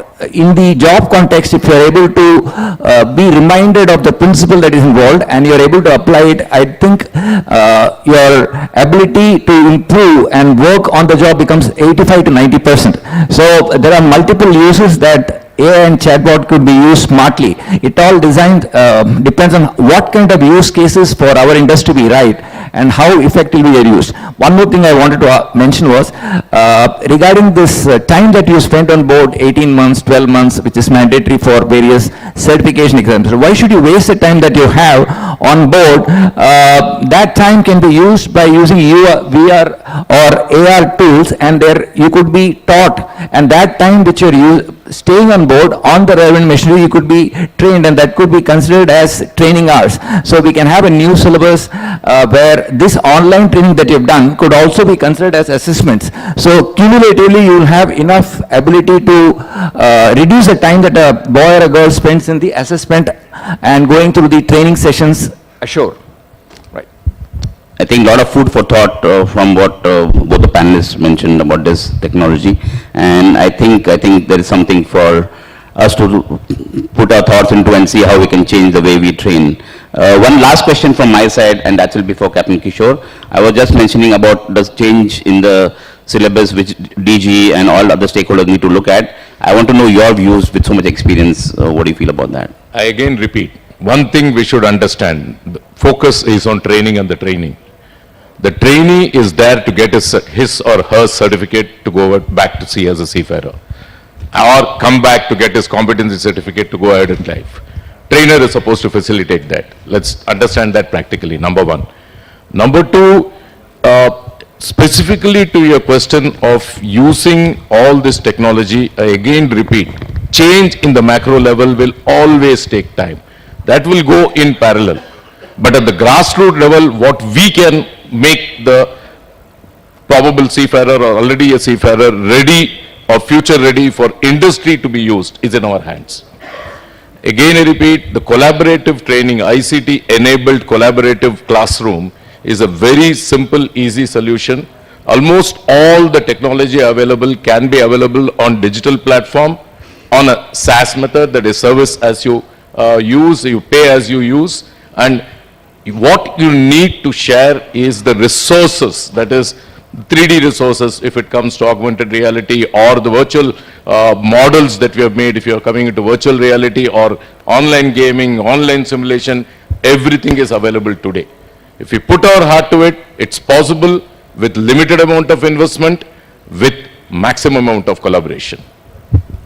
Thank you. And since you are working with IMU, maybe IMU can also drive such changes, to along with the administration to. Yeah, I've done all of 40 days in IMU, and I'm sure Dr. Balaji is there. Yeah, no, so I'm just saying that, because forward. that's probably somewhere it can be initiated and driven. I think we can take a couple of questions from the audience so that we can also have a little bit of interaction. So please raise your hand, and when you have the mic, identify yourself and what is your rank, and ask the question, and to which panelist.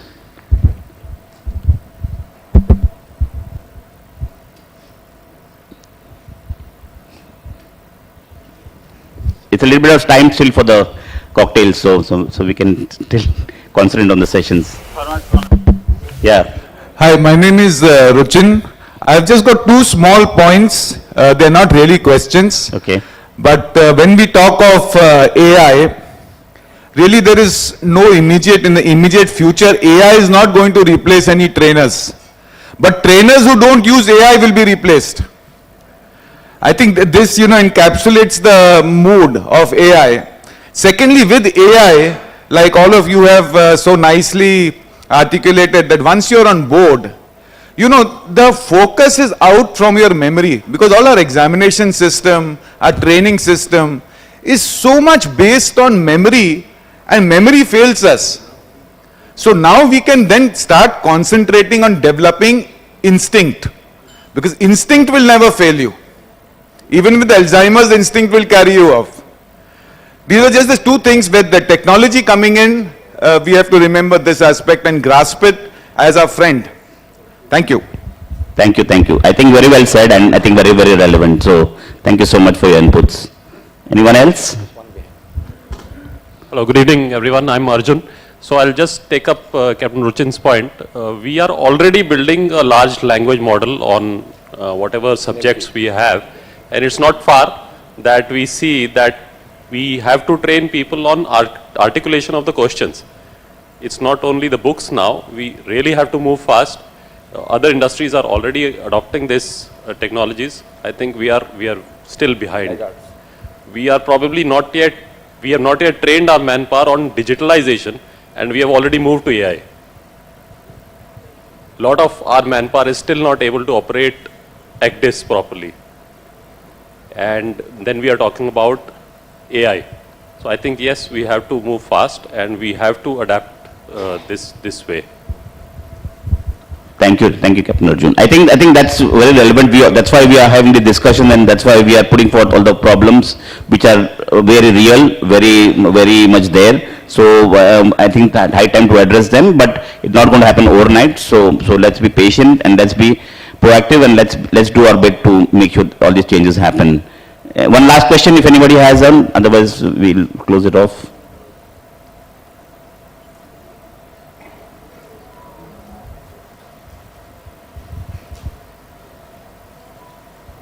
I think if no one, then I thank everyone, all the panelists for lovely inputs, and I think I will hand over to Dr. Surendra Kumar for closing the session. Thank you, Mr. David. Thank you, Captain Kishore, Mr. Mani, and Dr. Gulshan. Let me start summing up the session, which borrowing some words from Captain Arjun. I think we are delayed in introducing digitalization itself, and that's the reason the delay shows now. It's very relevant and very pertinent issue. Captain Kishore started with the question if there is a need to change the way we train. And of course, he summed it up very well that yes, there is an immediate need for us all to change the way we train. He talked about the changes in the shipping environment, mainly the technology. He talked about the ICT, which is definitely being used, but not to the level it is supposed to be as per the data which is available. He did mention about engaging the students, and he mentioned about providing them the ICT tools, creating a student community, which probably he has started working already in IMU, am I right, sir? So that's going to lead us into this, probably catapult much faster into the way we want it. He talked about showing them the path, and he did highlight the use of word collaborative training and investing collaborative into the maritime training, which probably should be the way ahead, because I think individual training centers may not be in a way capable, because they all are commercial institutes and they look at the rate of return on investment, and that's quite low, especially being on the training field. While discussing his last part, he also mentioned about the changes at the micro level will take time. I fully endorse his views, and it's going to take time. But let's make a beginning, and I'm sure a beginning well made will pave the way for the changes ahead for us.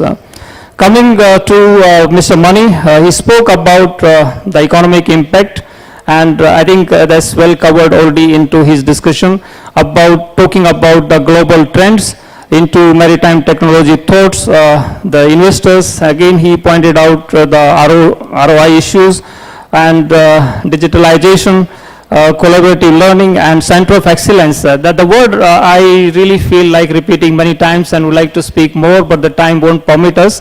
So yes, there is an immediate need of creating some wonderful COEs in our maritime training center environment, and I think that's the way. And let people choose the specific areas, and I think we develop on that, and you'll find many big names cropping up into this field. Thank you, Mr. Money.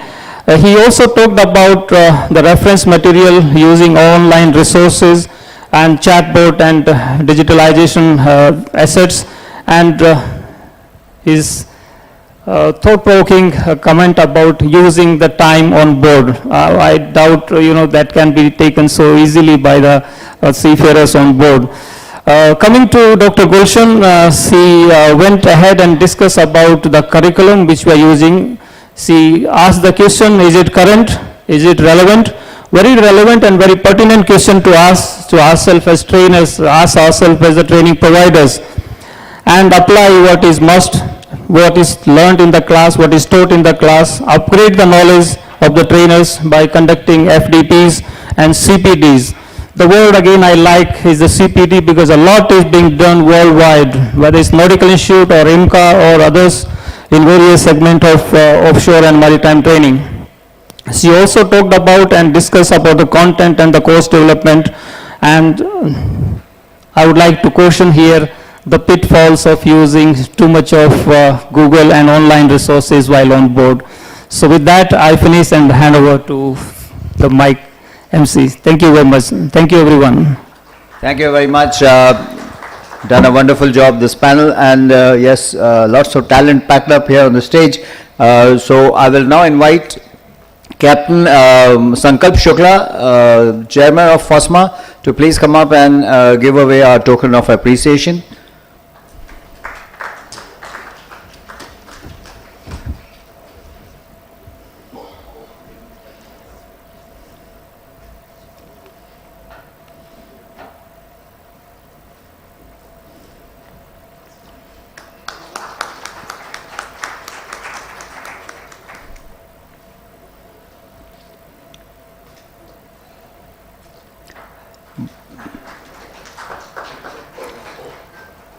By the way, if you notice, there's we're giving away certain books as well. These are books published by mariners on various subjects, including self-improvement.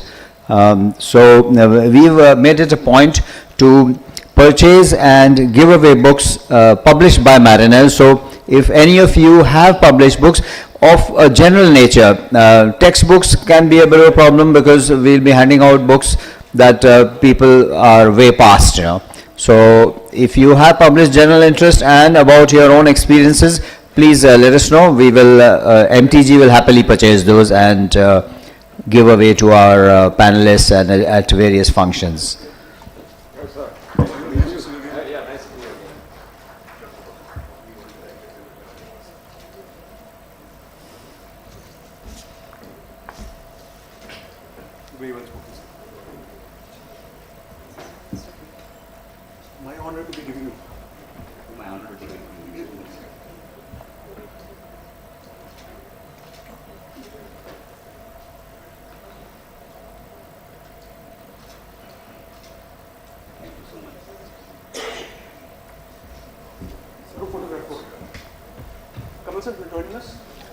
Okay.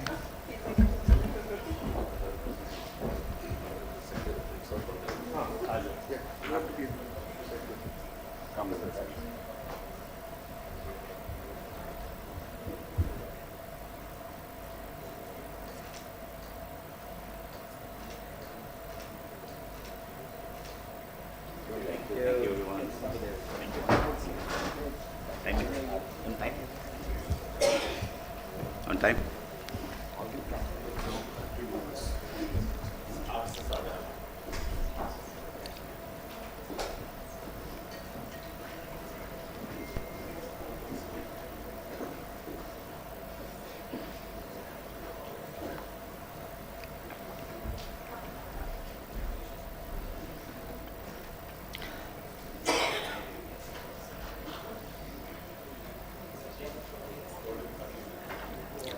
Friends, we are on to panel discussion number 3. It's titled Courses in which online and blended training will be effective. May I have the session chair, Captain P.K. Mittal, up here, please. Moderator, Captain Sanjeev Verma. And the panelists, Captain Arvind Shankar, Mr. Sriram Nagarajan, and Captain Shri Prakash.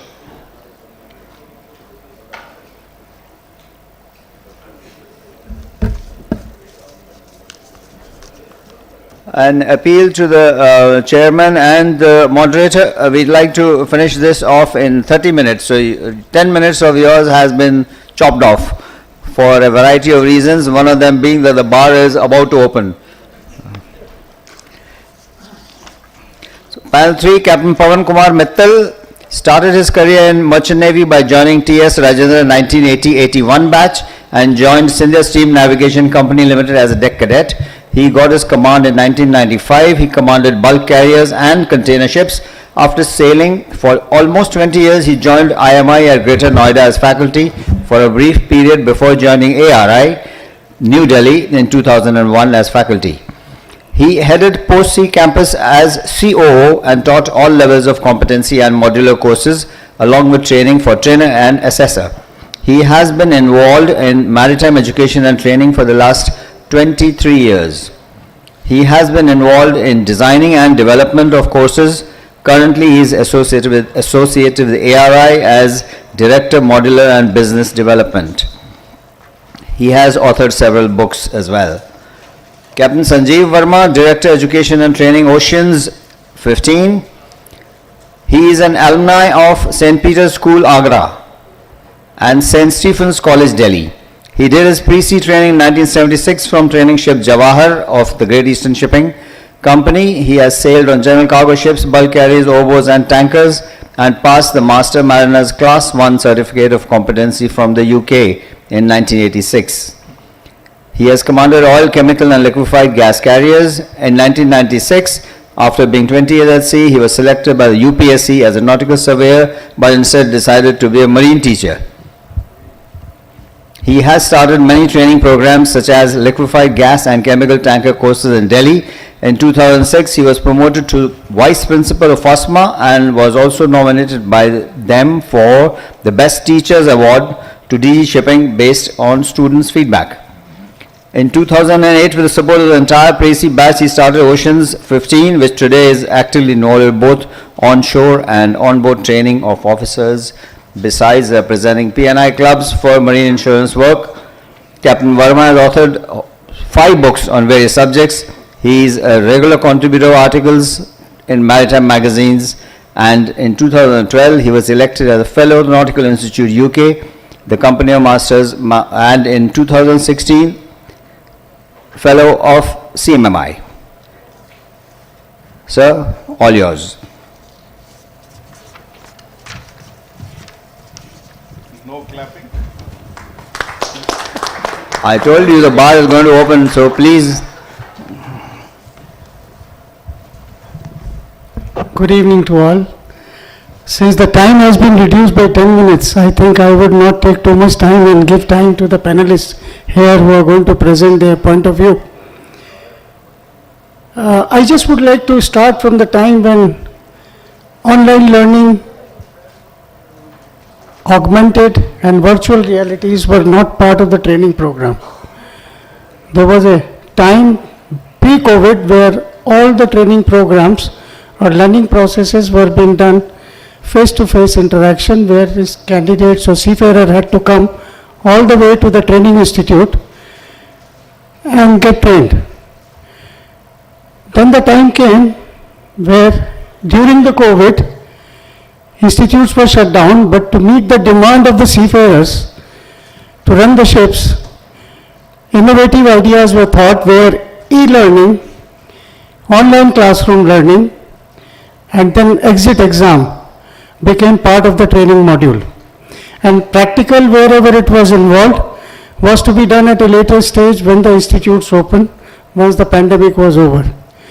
And after learning those aspects, now the big thing came, what else can be added to justify the training and education programs so that finally the end product, which is seafarers who work on board ships, are competent enough to take care of all those jobs efficiently. So much of it has already been spoken about artificial intelligence, augmented and virtual realities. I would not take too much of time. But yes, one thing is for sure which I would like to say, it is my personal view. Whatever new modes we apply for training and education, I think we need to be careful and analyze the effectiveness of each of these things rather than imposing in all the training modules. So we must understand the plus and minuses, only then use it effectively in various training programs. So I hand over the mic to Captain Verma to take it further. Thank you. Good evening, ladies and gentlemen. The topic of this panel is which courses would be suitable for online and blended training. First panel person who is going to present his talk is Captain Arvind Shankar, a distinguished professional with an impressive background. He is a dual cadet. If some of you would like to know, this concept was started for preparing the new joiners to be both proficient in engineering and navigation. So he is a dual cadet and also an MBA in shipping and logistics from Middlesex University with a remarkable 18 years experience at Maersk. He currently serves as the Culture and Capability Manager overseeing the Maersk Center of Excellence. Captain Arvind Shankar is leading the way in closing the gender gap in seafaring. His dedication to promoting gender equality is exemplified through his leadership of India's first women cadet program, which aims to foster equitable learning environments and ensure psychological safety on campus. Beyond his maritime endeavors, Captain Arvind Shankar has a versatile skill set. He has worked as a corporate freelance trainer and is currently leading the MTT funded gender sanitization for faculty and support. I think this was talked about, gender sanitization. So I'm very happy to have you here, Captain Arvind Shankar. Our next presenter will be Sriram Nagarajan. He has pursued his schooling at Hyderabad and is an alumni of T.S. Chanakya and passed out in 1996. Subsequently, he joined as a deck cadet with Gearbulk and worked on forest product carriers, bulk carriers and oil tankers before moving back to bulk carriers. Towards the latter part of his sailing career, he moved from Panamax to Cape-size bulk carriers and before going on to sail on Valemax, those are those 400,000 tonners, ore carriers. He is presently with HIMT and is involved in nautical and modular courses. We are very, very happy to have you here. He is also MBA with shipping and port logistics. Last is Captain Shri Prakash, a dear friend of mine personally. He is a very accomplished professional with an impressive background in maritime education and training with over 20 years of sea experience. and a solid foundation from Sainik School, Talaiya. Having completed his Presi training in Training Ship Rajendra in 1983, he joined Shipping Corporation of India as a TNO. He rose to the post of captain and served on many tankers as master. He is also having other qualifications, expert in ISM, etc. He has dedicated his career to imparting knowledge and expertise to aspiring seafarers. He is presently with Ganpat University in Gujarat, and I have spoken to him many times, and I am very happy to have you here, Shri. Thank you very much. So we start with Captain Anand, and the question that I would like you to answer is how you envision to use blended learning to upskill cadets at the Maersk Center of Excellence. Thank you so much for that introduction, sir. And thank you for having me here, President and Committee of MTG. So COVID was one of the biggest disruptors in maritime education. In 2019, if a maritime training school would go to a shipping company and say, would you hire my 4-year marine engineering students who have studied 2 years at home via online learning, nobody would have hired them. Thanks to COVID, I would say thanks to COVID, there was such an amazing disruption in education that people invested in digital learning. It became more affordable. Pre-COVID, getting a virtual reality session to buy a product in the market would have cost 10 lakhs. The same thing today is scalable and available at probably half the price. And the users are more open to accepting and using this technology in training. So for me, blended learning is basically combining tradition, as we have done it, and embracing new ways, getting past this tech phobia and embracing technology. So this Maersk Center of Excellence, and like the previous panel had pointed out, as a Center of Excellence, we have our Maersk students and we can use our industry experience, our industry knowledge, and give it back to the education and train the cadets. So in the want of time, I'll just stick to 3 significant areas of which we are focusing on. In the market, there are plenty of e-learning vendors who are able to provide safety-based courses, cargo handling courses. There is a lot about engine room systems and machinery. But we haven't leveraged future skills through e-learning.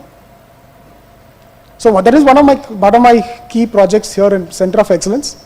We call it the Cadetship Pro program, similar to your iPhone 11 and iPhone 11 Pro. We're giving that premium element. So it's called the Cadetship Pro program. We are working together with one of the leading e-learning providers with over 20,000 odd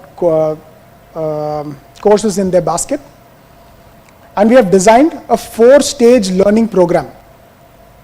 So this is not a standalone feature. Like I said, blended learning is combining tradition with tech. So it's going to supplement what we are learning in classrooms. Reflecting back, many of us being mariners, reflecting back on when we joined in pre-C school, we were fresh there. In India, we come from vast corners of the country, very diverse we are. We have our own cultural learnings. The learnings are, we are coming from various boards, CBSE, state boards. So all our syllabus also is different. There are subjects which probably, like one person has taken integration, the other one has not. Similarly, if you talk about future skills, soft skills, everybody comes in with their own advantages and there are some shortcomings.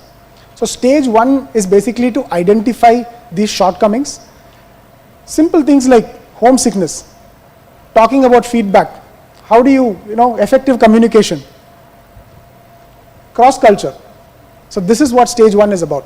So through these 4 stages, and the last 2 stages are focusing predominantly on manager skills and leadership skills, for such as project management, data analysis.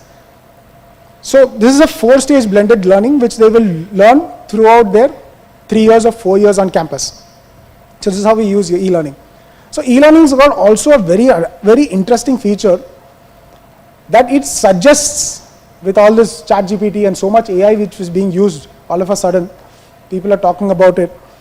It suggests based on your previous assessments in courses or your interests which you register, it suggests baskets for you. So apart from the curated journey which we have established, the AI also suggests to you, if you do this course, you can enhance your communication skills. I think all of us love choice, don't we? Rather than being told, you have to read this book to qualify for this position. It's just like that. Learning is just like that. All of us have our own learning styles. Some of us read books, some of us better with watching a TEDx video, some of us like to do an e-learning course. So this entire 4 phases also integrates an option to complete each of these. So for example, time management. I want to read a book on time management. I want to do watch a TEDx program, 1 hour of TEDx instead.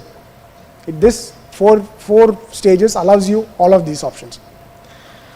The second thing which I want to talk about is using real-time maritime data. Now I'm just going to, because I sail more as a navigator, I'm going to talk from the navigation perspective.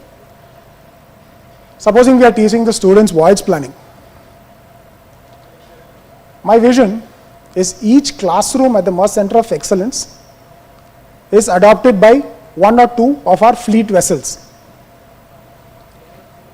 So I call it the Ocean Wisdom Initiative. It's still a working title, I'll probably refine it better, but this is the vision. So the classroom is continuously in touch with the management of the vessel. So if they are going to do a trans-Pacific voyage, the vessel will share with the classroom the ETA, the expected ETD, the weather charts of the region. So they will plan together with the vessel how they are going to execute this voyage. Once that is done, they can, every 2 days, 1 day, they will get position reports from the vessel, then and the weather reports, a whole package will come, and they will track whether they should give way for a storm or should slow down, speed up, go over Aleutian Islands. How do you figure this out? They will work on each of these cases, maybe in groups, and then compare with what the vessel actually executed at the end of the voyage. So just like this, we can, we can work together. Yes, a lot of innovation. And finally is the flipped classroom. I want to work on a strategy of a flipped classroom. A lot of time in class could be saved by asking students to do pre-learning. During COVID, we had a lot of seminars which were being conducted. Why not record these seminars and make this a pre-learning for the students? This way we can invite top guest lecturers from across the world to be participative in their learning. So once they do this, the classroom time is effectively used for problem solving, deep diving into more specifics of the program. Very rightly, I think the first panel they pointed out that the modern generation is very different. We should stop looking at it from our goggles. Their needs are different. Their attention span is different. Their tools which are required to engage with them are different. And clearly, I think all of us accepted today that we have fallen short of delivering top quality changes in education. We are still, our seafarers are still super adept, and that is why we are still, we are at number 3, and we will soon go up in the number of seafarers. But definitely there is room for improvement. So anyway, these are the 3 points which I wanted to highlight. Shriram, I would like you to talk about your experience with blended learning with pre-sea training, because they have never seen a ship and you're trying to tell them what ships through whatever means of blended learning. So I want you to share that experience and what hampers the implementation of blended learning. Thank you. Good evening, everyone. My topic is going to be on how we can take this blended learning to today's young generation of seafarers who are coming into pre-sea. These are the boys who are just stepping onto a college with no idea about shipping, and we want to stuff them up with knowledge related to shipping, be it a 6-month GP course or a 3-year BSc or a 4-year BTech, or you want to call the ETO or GME, any of these courses. They do come from varied background, and we had Captain Arvind also rightly putting it across. We had a lot of seminars, webinars, whatever that was done during the COVID times, if it could be recorded. Yes, that is what we did. When the onset of COVID, that is what we did. Classes that were taken were recorded. It was made available to the student. Everybody does not learn at the same pace. So that was what we made them get into. Learn at your own pace. That is what every student is normally comfortable with. If there are a lot of shy students who are wary about asking a question in the class because they fear that somebody else will bully across or whatever it is. So that making the material shared to them made it easy for them to go through it at their own pace after the class time. You know, pre-C is very time oriented. Though we say you have for 3 years or 4 years, you take out the normal routines and everything. We have very little time on hand to actually make them understand the subject matter. So what about utilization of the time after the class hours? That is where we brought in the blended learning aspect.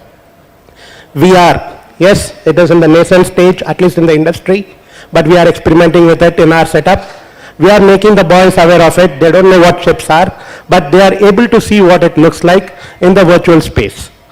And they get to do this after the class hours. That means a little bit of the subject is gone in. Now they go with the VR modules, they try to understand it, and then they are able to come the next day a little bit more prepared to the class, a little bit more doubts in the mind, and a little bit more clarity outside. I will not say more than 100% clarity, but then yes, the clarity keeps improving. And that is where, considering that 8 hours of class in a day is done, we are utilizing the additional 3-4 hours left in the day where a student could still use it effectively. Then, what is hampering this blended learning? Again, it's how much you want to spend on technology. If you are able to spend on technology, you can go top notch, no doubt. But is the technology available today? Everything that we have today, as the 3 panels that we are coming across, including ours and the experts in the industry, we are still in the learning stages. So when the technology is still not fully understood by us, then how are we going to implement it to the students? So that I feel is a big hampering point for this blended learning. But keeping that one negative part out of the system, how effective is blended learning going to be? Blended learning, I would say, is going to be the way ahead. It is going to make us, what are points that I come across from everybody here so far, it is going to take that the next step higher. It is going to bring in a mix of what happens in pre-C, in post-C, for competency or on-board training. Anything and everything can come across with this blended learning. So that is what I would like to put across, and I would like to carry forward the famous word from Steve Jobs. It is not the faith in technology, it is the faith in the people who utilize this technology effectively. Thank you. Thank you very much, Shri Ram. Captain Shri Prakash, you have been in training for very long. How do you motivate students who are not sitting next to you with blended learning? It'll be very interesting if you can answer that. Sir, first thing I want to say that now I can see the audience. They are now in the mood to go. And that time if you would teach your boys, it will not be correct, sir. But the COVID taught us not as a disruptor. COVID I am taking as a blessing in disguise, because the COVID forced us to think about the blended learning, online learning, e-materials and others. MOOC came in 2012, sir. 2015 there was IIT came with MOOC courses, massive open online courses. There was NPTEL, there was SWAYAM and everything was there. Still we are not finding many of the courses which are there on their website. Now the Government of India, DG Shipping has come out with a course regarding computer fundamentals and other things which has to be implemented from 2023 and 24 onwards. IMU has also come out with a microcredit courses which has to be implemented for nautical science, for marine technology as well as GME. We have also done similar courses. Now there are many other courses in which NP 2020 says dual degree program, minor degree as well as major degree. So we have taken minor degree in few courses on computers and few courses on shipyard practice and others. But coming to your question, and I will be keeping it very short because I will not be going in the era of repetition, because repetition is the biggest hazards of blended learning. Because if you keep repeating and if your content and delivery is not okay, the boys will get demotivated. So I have to keep it very short and simple, that you have to keep your content, delivery, how you keep the pace, you have to take care of slow learner, fast learner, everybody, quizzes, assignments, videos, everything into this so that they can be kept motivated and they do not get distracted, because the blending learning distracts people. And one reflection only I'll discuss. Nikunj was there at Goa, and when he spoke and he went to the Vice Chancellor of IMU, Madam, when you are going to implement AR in your university? She got very angry on him and he told, no, I'm not bothered. I have to go to the only face-to-face, because the learning outcomes and the learning objectives have not been met during the online. Thank you very much, and this is my punchline, sir. Learning outcomes and the learning objectives must be met, then only the blended learning will be effective. Thank you so much, Captain Shri. I would like Captain Mittal, Pawan Mittal, to sum up the session, and then we go for dinner. Quickly I will finish. Sure, thank you. I've got too much pressure. No, sir. Thanks to all the presenters for making it short and simple and well explained. And I do hope that it was well received by the August gathering here. To sum up the session, there are few takeaway points. For serious thinking and implementation so as to ensure that ultimately the learning becomes more effective and seafarers are able to perform competently on board ship. Captain Arvind Shankar spoke about blended learning at pre-sea levels can integrate real-time maritime data analysis to supplement their theoretical curriculum. A student can assess data on vessels' movements, sea conditions, and environmental factors, using this information to make informed decision and enhance their understanding of maritime operation. And last point which was made by Captain Shankar was flipped classroom model allows for effective use of face-to-face classroom time, do case studies and problem solving by using the online pre-read and pre-recorded learning session. Thank you, Captain Arvind. Mr. Sriram Nagarajan emphasized on learning by doing and learning at adjusted pace and utilization of available time effectively. Enhance bonding connectivity in the classroom. Captain Sri Prakash spoke about there has to be structured and well-organized environment, a proper mix of multimedia, interactive videos, virtual tabs, labs, animation to avoid distraction.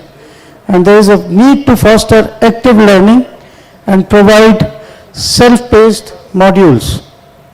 Blended learning in enhancing the maritime skills which are need of the hour, innovative skill, alternative fuel, renewable energy, new shipping routes in the life of climate change. Thank you so much. Good evening to all of you. Thank you so much to the panel, and thank you to the chairperson and the moderator for carrying this off so well. And despite having lopped off 10 minutes for them, they have not made a face at all about it. Thank you. May I invite Mr. Sanjeev Vakil to please come up and give away a token of appreciation. Sanjeev Vakil is the Cardinal Head of South India for the Maritime Trainers Guild, and he is also the convener of this conference. Please give him a big hand.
Chairman, President, one.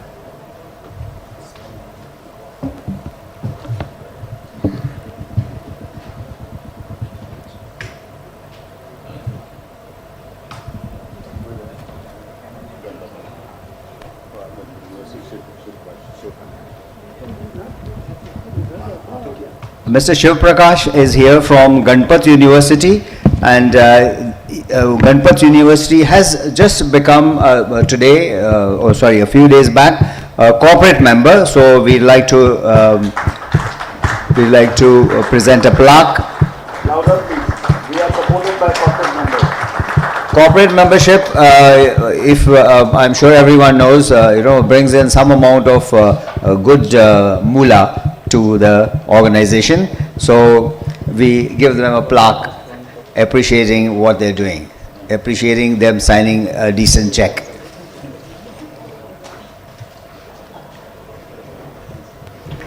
Thank you.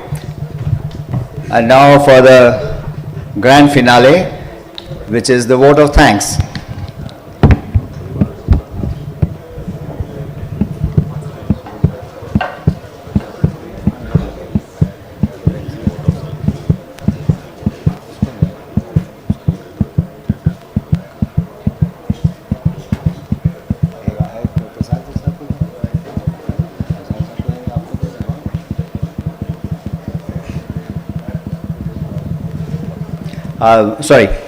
Sorry about the interruption. Yes, the thought of delivering one more vote of thanks sends shivers down my spine, because it reminds me of the very first vote of thanks I did, and that was when I was studying at SCI for a midterm course. Some of the SCI, those who have worked with SCI will know that, and I had no idea what a vote of thanks is. But out of the blue, we had this gentleman who was a visiting faculty, and I was asked to come up and do the vote of thanks.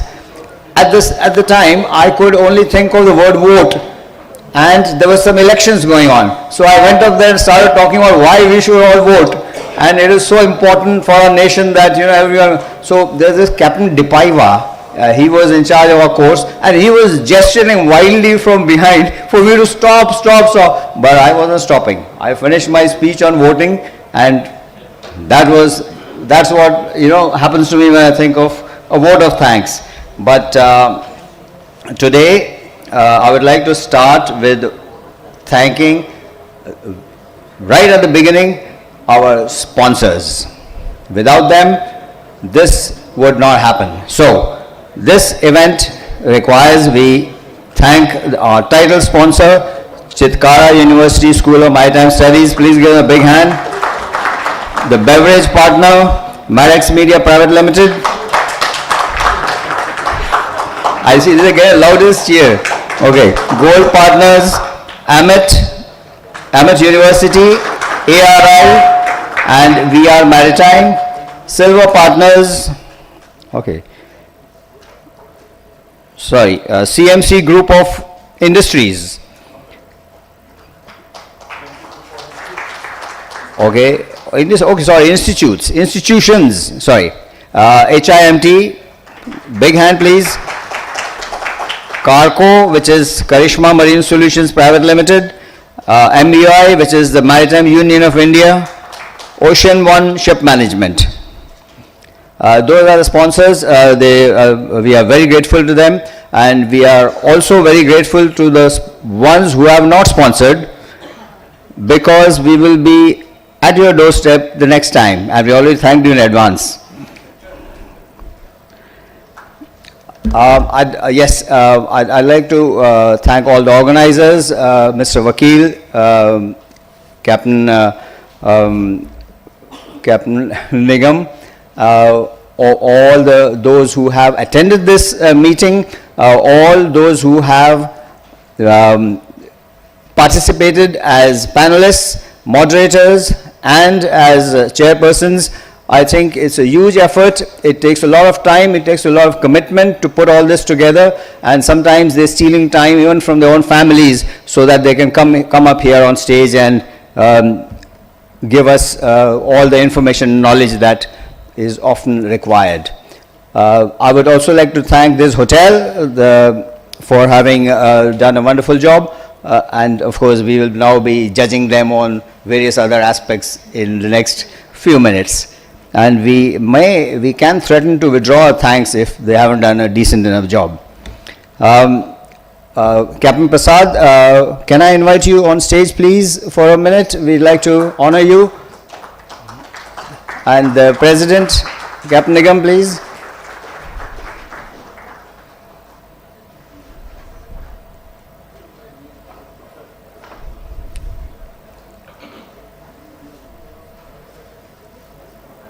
After this vote of thanks, there is, of course, the bar is going to be open, there is going to be dinner, and there is going to be music as well. We have a very good music session organized. The gentleman here is smiling and he's all ready to go. His guitarists and the drummers are all in place. And I have a bouquet, please.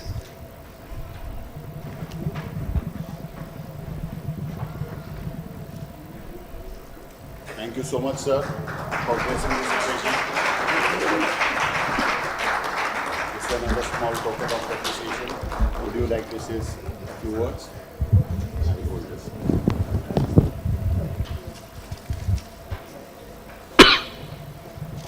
I really thank you for inviting me for this session.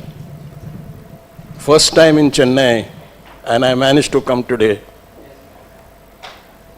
I feel you have made a mistake by inviting, or shall I say, resurrecting a fossilized examiner and trainer. But still, I'm very grateful that you have thought of me. And it was a very eye-opening program that I heard today. I did not bat my eyelids at all. I was totally engrossed in what was being spoken. And it was definitely an eye-opener for me. Thank you very much.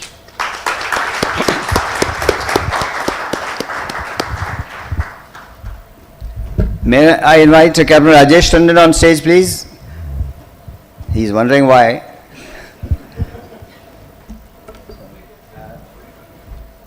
Can I have a bouquet of flowers, please? Young lads over there and young ladies, a bouquet of flowers, please.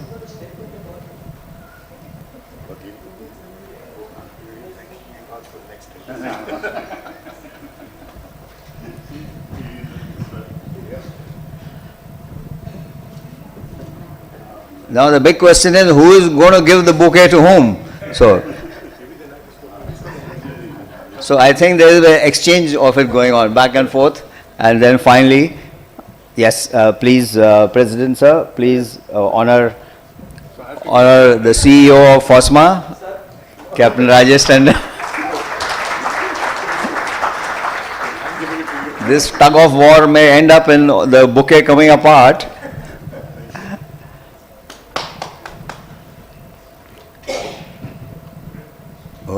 Captain Mohan Naik, please. Yes.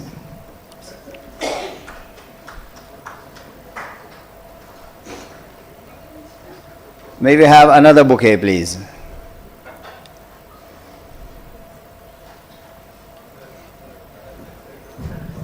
Captain Mohan Naik, please give a bouquet to our President. My pleasure.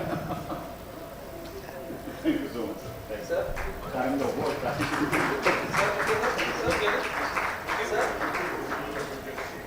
Can we have one more bouquet on stage, please? One moment. More deserving for this bouquet is Dr. Gulshan, who has been working tirelessly behind the scenes. Wait, bring the bouquet.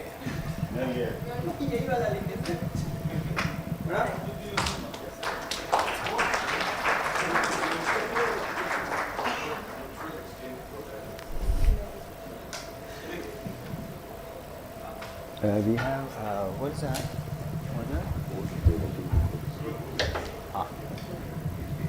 Sanjeev, please come up on stage. And I have one more bouquet, please.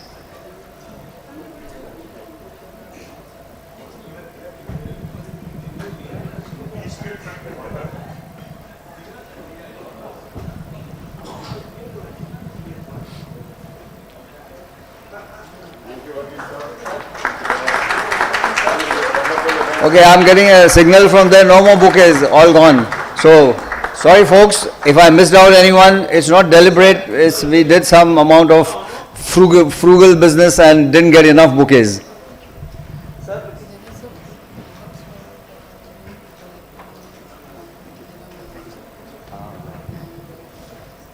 Okay, bring them.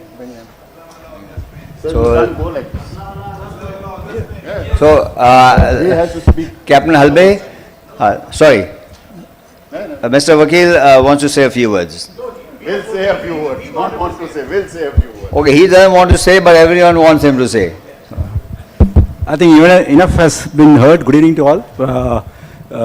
I would say that this particular event, yes, for the last 3 months we've been working on it, and glad to see almost 125 members who are here today live, and of course how many online and will be watching future. But I think the topic itself, we debated a lot, thanks to all the mentors and all the Gurujans in the group. Also, I'd like to thank Dr. Malini Shankar. I think she also was instrumental in giving the topic initially when I met her, and she told that we would like to see topics which could be discussed across, and we should have some outcome. So, though she's not in the country now, but then I'm sure she'll be watching this and probably will take it a step forward and see how we can implement it. The final thing is all the seminars we meet up, but then how much of it is getting implemented, how many of white papers have been made and given to the directorate. In fact, I should thank DG Shipping,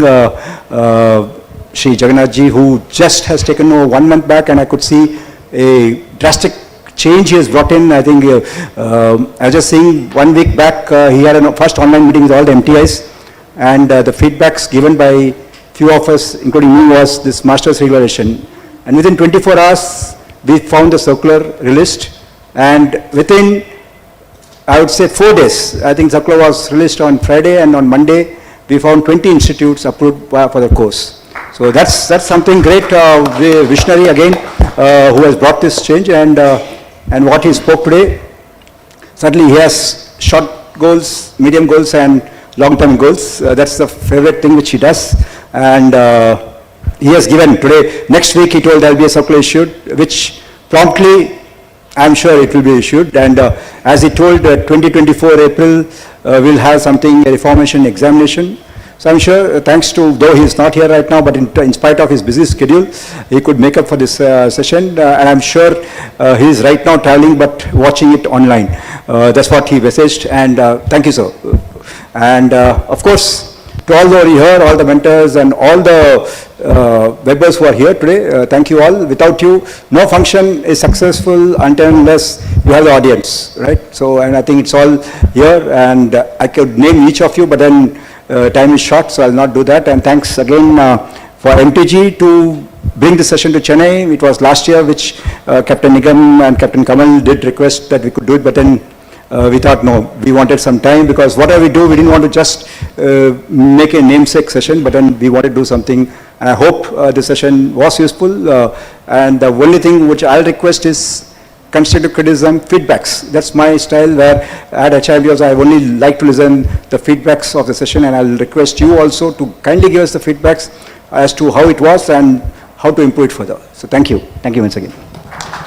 Thanks, Captain Kamal. Okay, even I think you took over. I think everybody knows Captain Kamal. I was to do in the program, the Master of Ceremonies, but then I thought with some more programs came across, I thought he'll be the right person, and he is. And thank you, sir. Thanks for everything. I think the whole evening was special because of you. And sure, I think Captain Venki is going to keep us entertained further. Thank you. Yeah. Yes, Captain Kamal. Oh, thank you. This is for our very own Captain Kamal Chadda.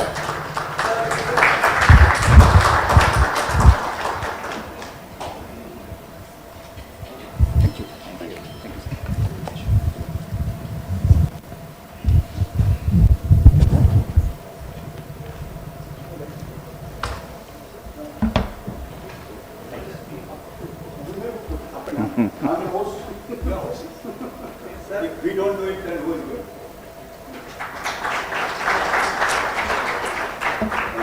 Thank you, and once again, thank you to all the panelists, session coordinators, and session chairs. Thank you. Okay, all of the peers, please, can you come up on stage? May I request the Vice President to come up, please, for a group photograph. Mentors, please.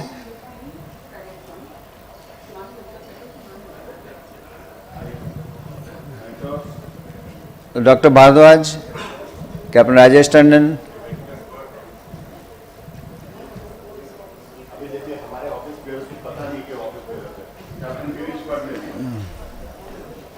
Captain Girish Fadnis, and Captain Halbe, Captain Bhasin.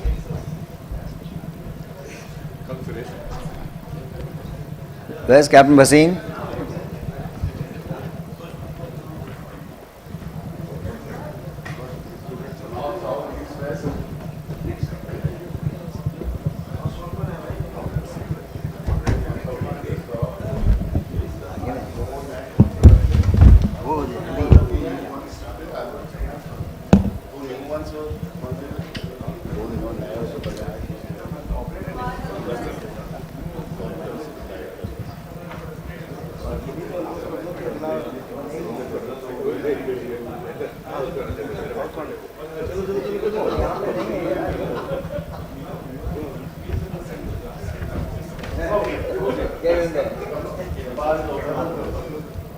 Okay, boys.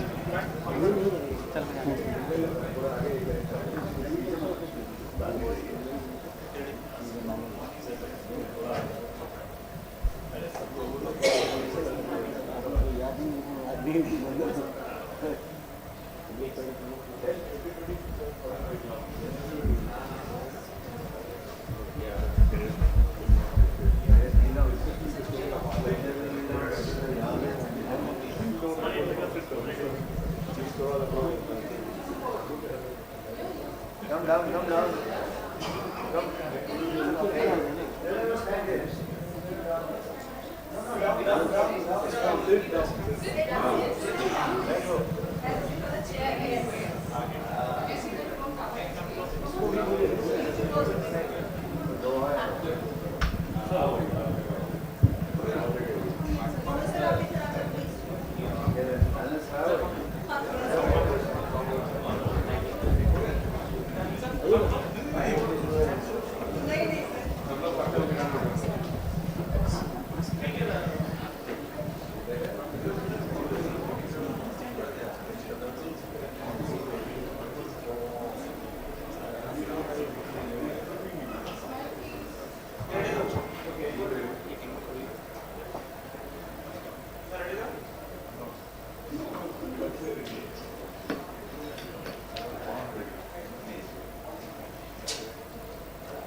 Just said that if you give one more instruction, they'll put you in the contract.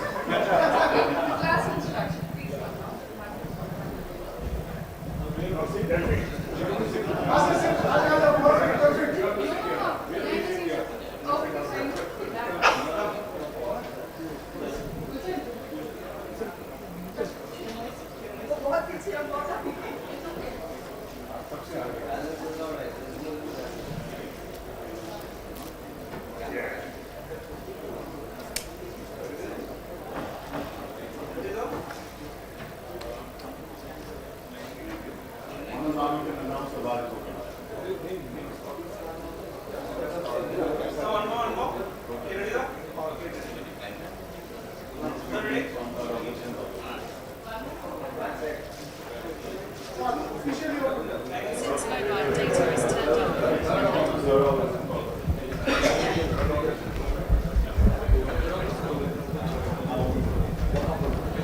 Friends, a couple of announcements before we proceed to the bar and the meal. MSc has placed very useful plants outside there. They're mainly tulsi and neem, which are excellent for planting in your homes and even in pots. So please don't forget to pick one up on your way out. Second announcement is that our next function, Founders Day function, Foundation Day function, will be in Calcutta on the 3rd of August 2024. Thank you, have a great evening, and there will be music and there will be food and there is beverage. Enjoy yourselves. Good evening. All the best.